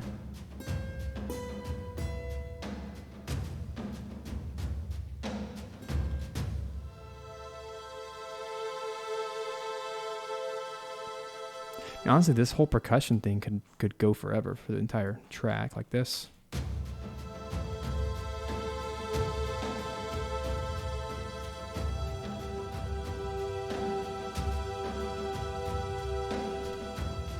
It's a layer, right? Okay, and now that we solved that little problem, we can take the cello line, just merge them all together like this. Hey, I'm all about working smart. Take all of that and drag it down to the bass, because it's going to be the same. And then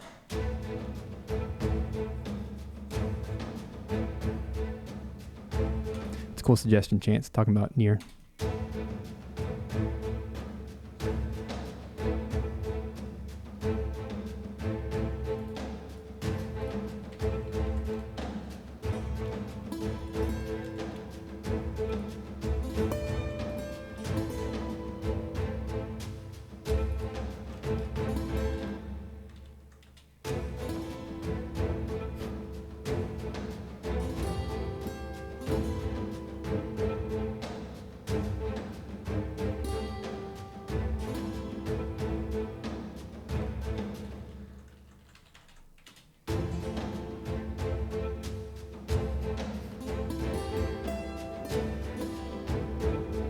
A little motif worked for the entire time.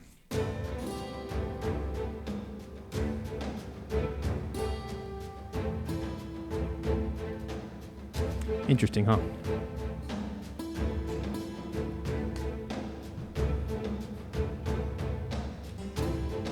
It's amazing how that works for the entire time.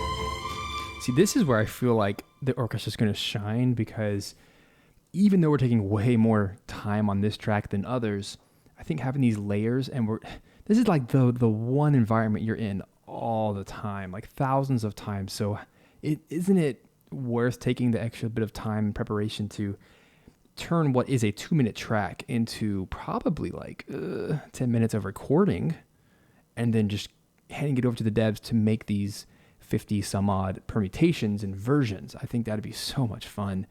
It's such a cool, I've never done it before. Just what a cool instance. This is really where middleware shines, by the way. I don't want to do it.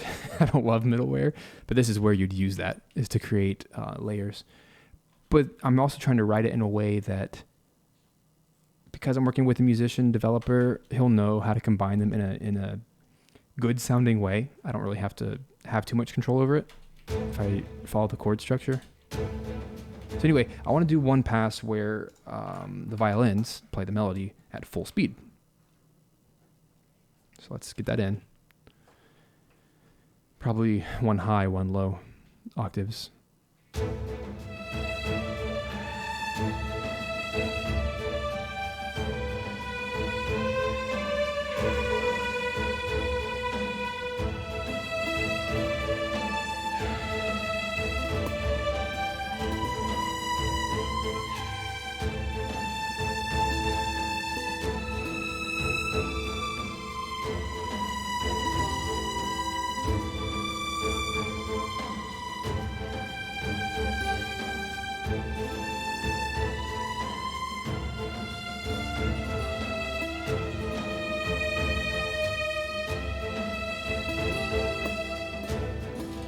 It can work in so many facets, and that's so interesting.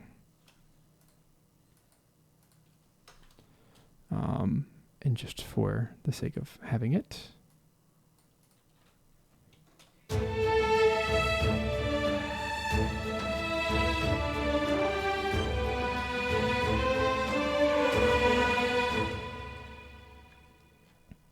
turn that down significantly, because it would never sound that big and full.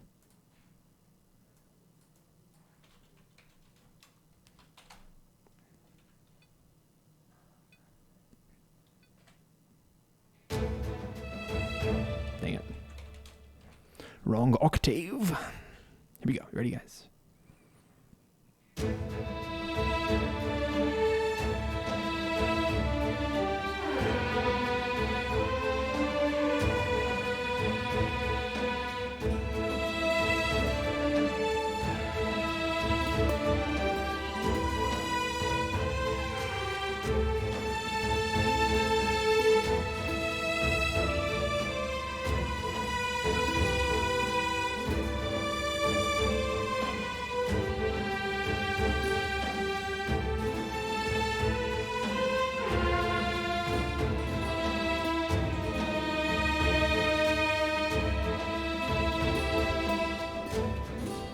Sounds a little bit weird. Might just be a placement issue or speed issue or something, but kind of see how just having different versions is going to be really interesting.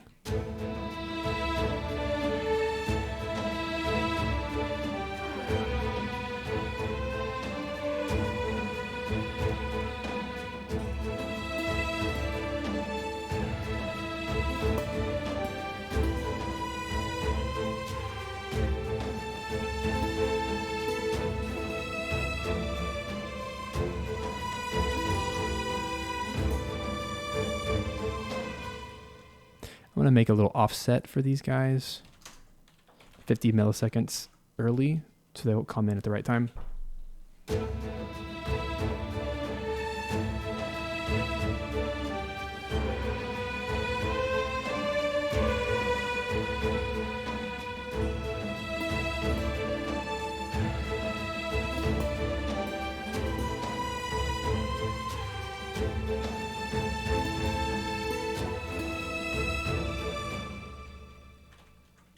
Put some violas in there too.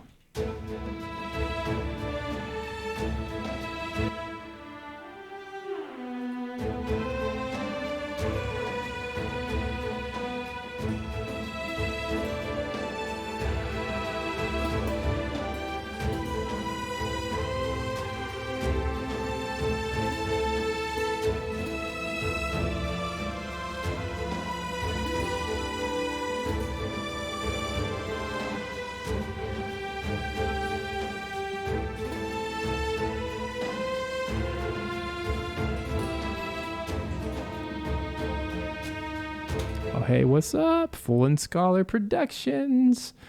Those are the guys making the game. Welcome to the stream. Yeah, I have a lot of fun stuff to share with you. I'll keep it brief. Just so, how do I recap 2 hours, everybody? I don't know. But you guys are awesome. So here's what I'm trying to do. I'm trying to take this main humanity theme and give as many possible variations speed-wise while keeping the same tempo, while literally giving about 50 different permutations that you could mix and match. And so we actually came up with earlier, I'm not sure if you were here earlier about an hour ago, but I have a little sticky note list of different scenarios that might happen on the world map. So let's say, for example, that you have a medium party size, then you might just want to do the pizzicato strings. Let me just kind of start from scratch. This will be fun. This will actually be a good like test for us. So if I just mute everything real quick, there we go. And let's only enable the things that we think would work well together. So for example, we have this little string thing. This might be this with the pizzicato. Let me grab those. So this would be, let's say we have a medium party size, kind of a normal day out in the world map.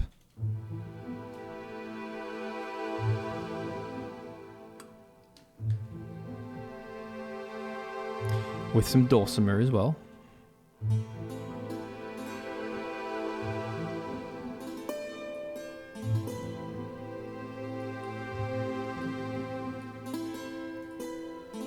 All right, just kind of chill, nothing too fancy.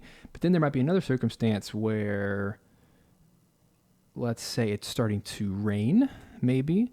Then maybe that's even a better circumstance to have all the pizzicato strings like this. A little too quiet.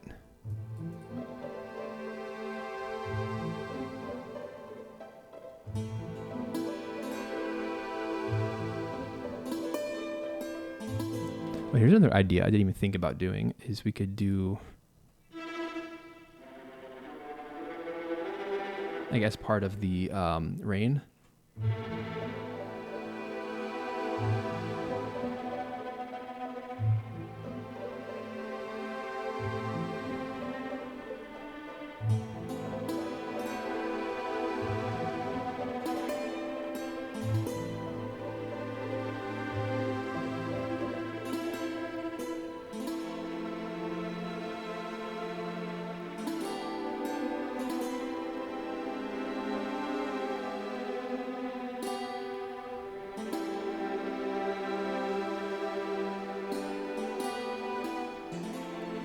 So just some ideas, right? I don't want to go all the way with that, but the little pluck and plucks would be a cool rain theme.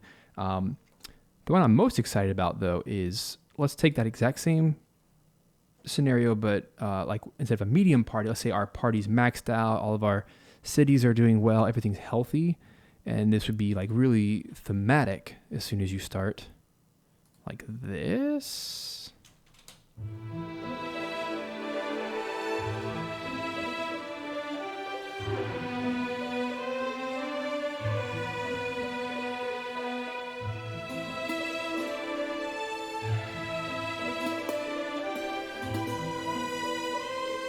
Oh, I guess let's be practical. We don't need the plucks anymore because it's not raining. Although you could, maybe it's raining and you have a full party. So there's just different conditions we could meet. But instead, I haven't even experimented with adding some of these guys. So if we're going to make it really full, then we could experiment with like this.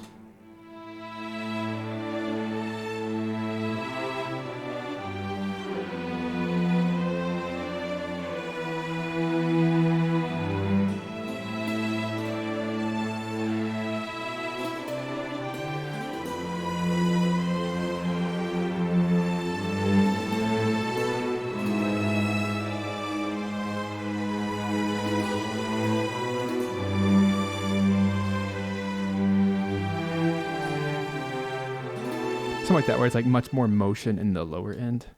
Let me put something down for that if you like it.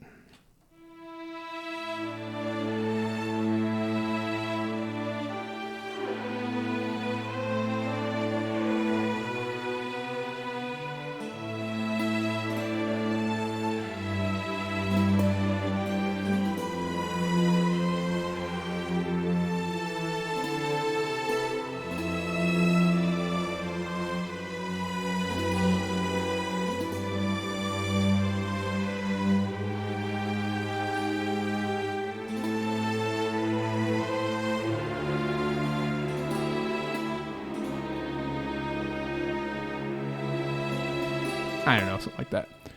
And that is something I will pinkify because it's just not good yet. But that's one idea. Besides that, we have the melodic stuff.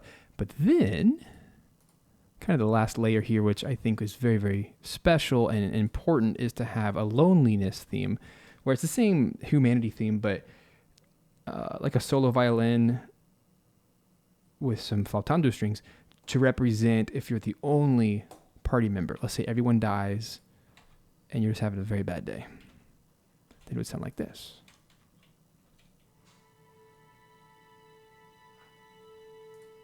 Oops.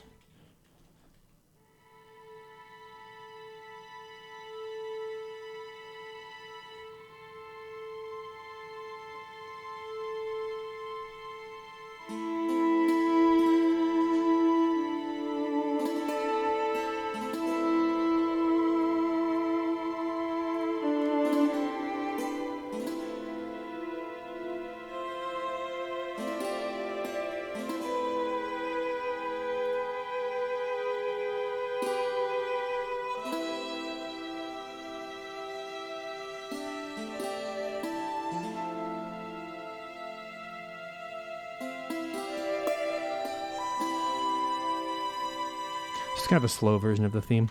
And then I guess I totally forgot to even mention the percussion. I added a really neat kind of thing in the background with some short strings as well. Like this. Which you could very easily do two versions. You can either do the swelling strings or even the melody on top. This is like you have a full party.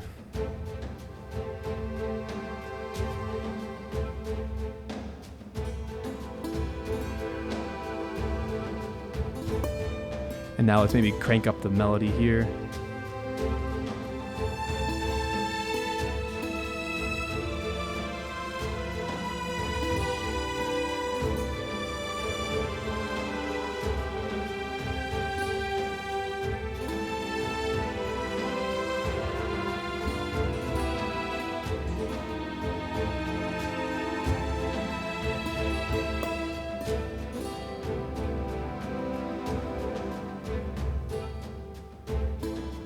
And then on top of all that, kind of this final section,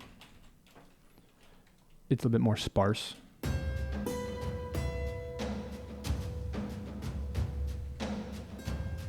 Let's take the percussion out to make it feel more organic here. Lots of space.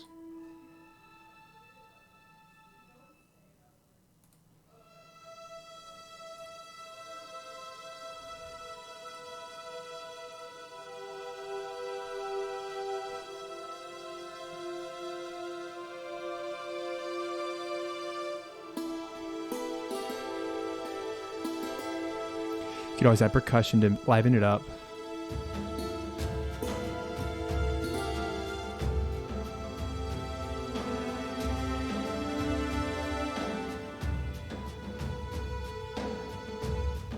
Something like that.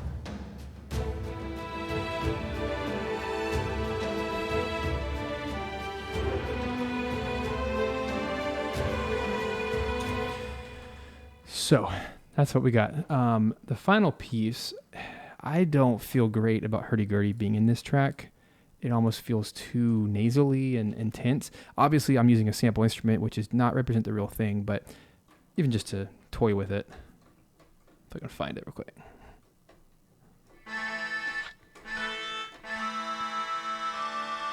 Obviously, the real thing sounds way better.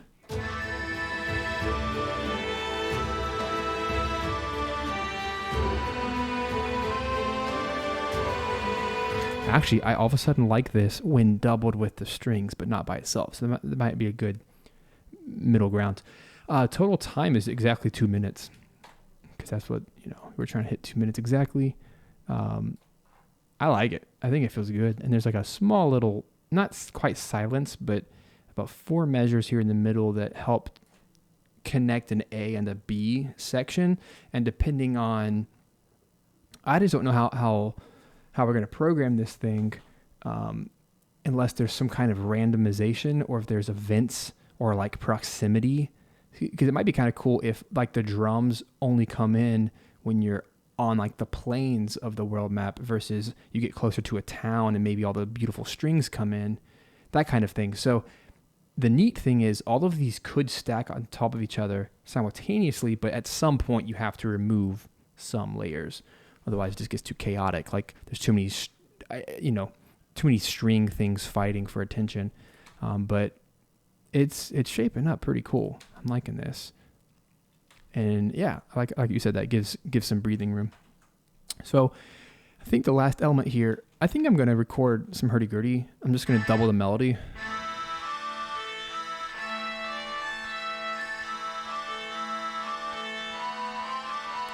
I think it's good to have it. And you could always use that later in another circumstance. I'll put it in.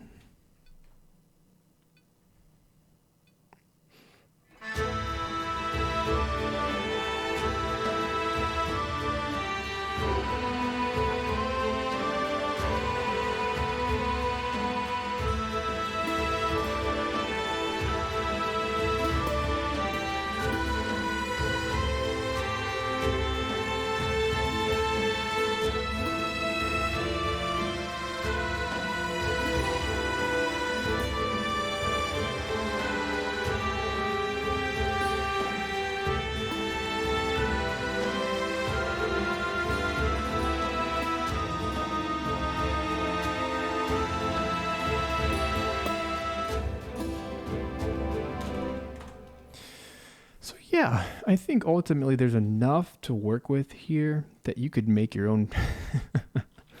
You could just like turn this into so many different types of pieces, which is cool. I think that's the whole point. So I'm glad that we put a main theme in there. We could obviously turn into anything. And cool, I'm glad you like that sound, Jacob. It's interesting. Man, there's nothing like live hurdy-gurdy though. Like you just can't replicate it. All the sample instruments are pretty terrible.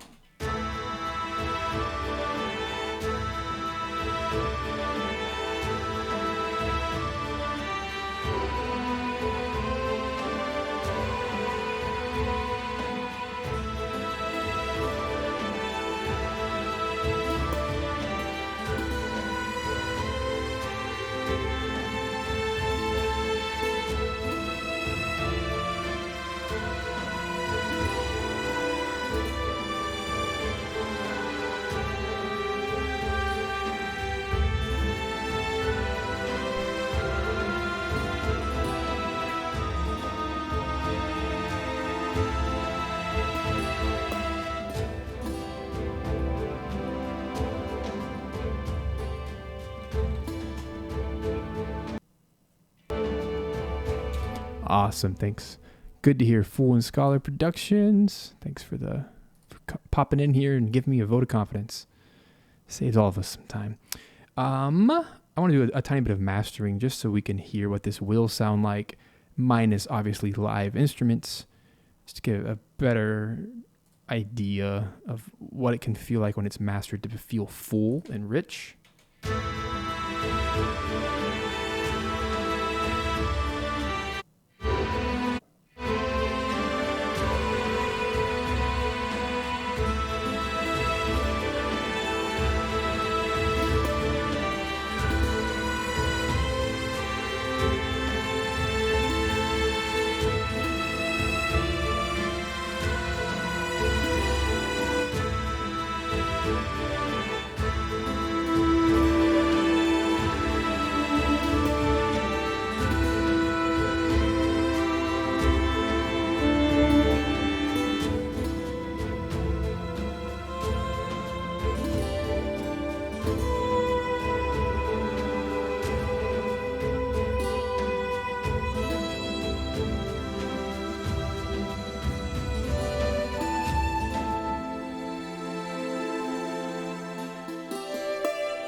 Oh yeah, we also wrote this really cool thing down here.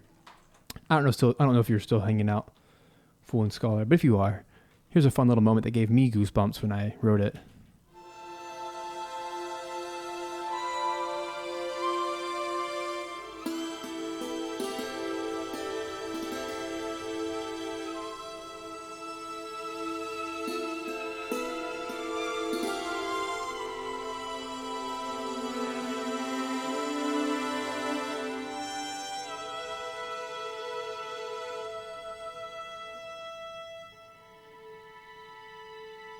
So what we can do is we can make sure the ends kind of fade out a little bit better and kind of get to a hush, and then back to the beginning.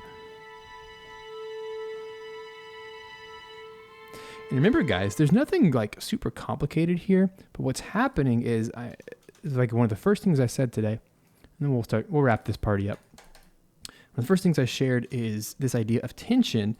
If you take 2 minor seconds, which would be in this case be an an A and a B. If you play those side by side on just about any instrument, it's going to sound pretty awful. And it's not so bad when you play like soft strings, but it still has a clashing bite to it. So instead of doing them beside each other, try spacing them out like this. And instantly makes it feel a bit more open and lonely. So when you start to do that with the larger ensemble, like all of the strings at the same time,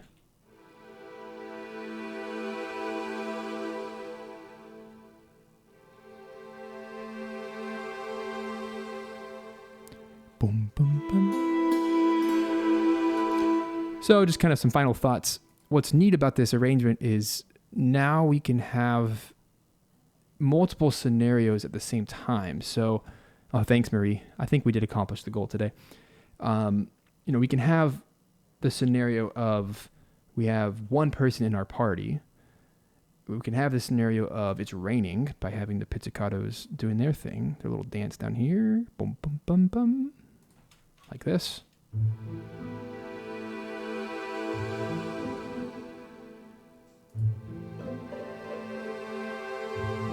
Isn't that cool?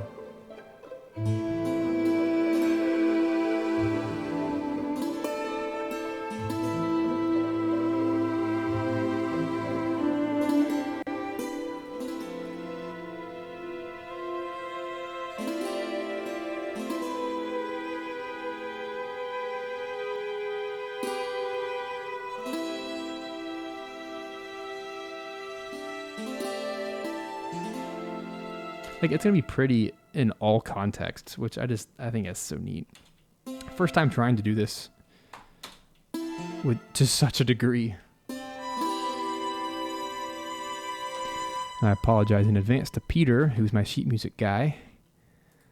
He's going to have a heyday with this one because it's, good Lord, what do you even do? You literally have to separate all of my tracks into scenarios. And so even though it's 2 minutes length, this unfortunately will eat up a good 10 minutes of recording time just because there's so many instances of like, let's do a solo and then let's do all the pizzicato and then all of the consordino, which is mutes. And then, so it's an annoying reality of recording is it just takes more time to do layers. But I feel like for a track that we're going to listen to a gajillion times, you got to have some variety. And it's just, what an interesting way to accomplish that musically. Oh, thanks. Appreciate the vote of confidence. Wow, Chance, that's a big compliment. He says, it's one of the favorite things I've ever watched you compose in the time I've been watching you. That's a big deal. I appreciate that, man. This is definitely a challenge, but I'm up for the challenge. And I'll be honest, like, I just think I write differently for live humans than I do for synths and for chiptunes and things, which that's all very fun. I enjoy doing that. And this is just a nice change of pace because I'm trying to solve a really big emotional problem with live music. And so there's a lot of limitations that you're dealing with because I can't really produce anything differently than how they play it. I'm going to mix the music once it comes back and we'll create layers and stuff, but ultimately what you record is what you get. So if it's not clean and simple, in its composition, then it's not going to translate well into the final game. So unless you want to like screw with the music and add delays and stuff, I don't want to. I want it to be like the organic, emotional performance of live humans in a room, the best we can. The best we can deal with that. So here's what we're gonna do. I'm done for today. Thank you guys for being a part. Just as we play this out today, the world map theme, I'm going to play the full 2 minutes, but I'm going to more or less slide my faders. I'm going to mute and unmute things. And I want us to pretend like over this next 2 minutes plus that the events on the world map are changing throughout the process. Maybe every 15 seconds or so, I'll change up what's happening. I think it'd be kind of fun. So appreciate you guys for being a part. Join me again next Thursday for another live composing show. And we're going to be working on the Bright Veil soundtrack for the next month. Because remember, the recording session's in September. So I literally have less than 30 days at this point to get everything ready, sheet music for the session. So it is hugely intimidating, but it's also a ton of fun. And I think we're going to make it just fine. If we continue at this speed, we'll be fine. So thank you guys. Let's play it out. World map from the Bright Veil. Ciao.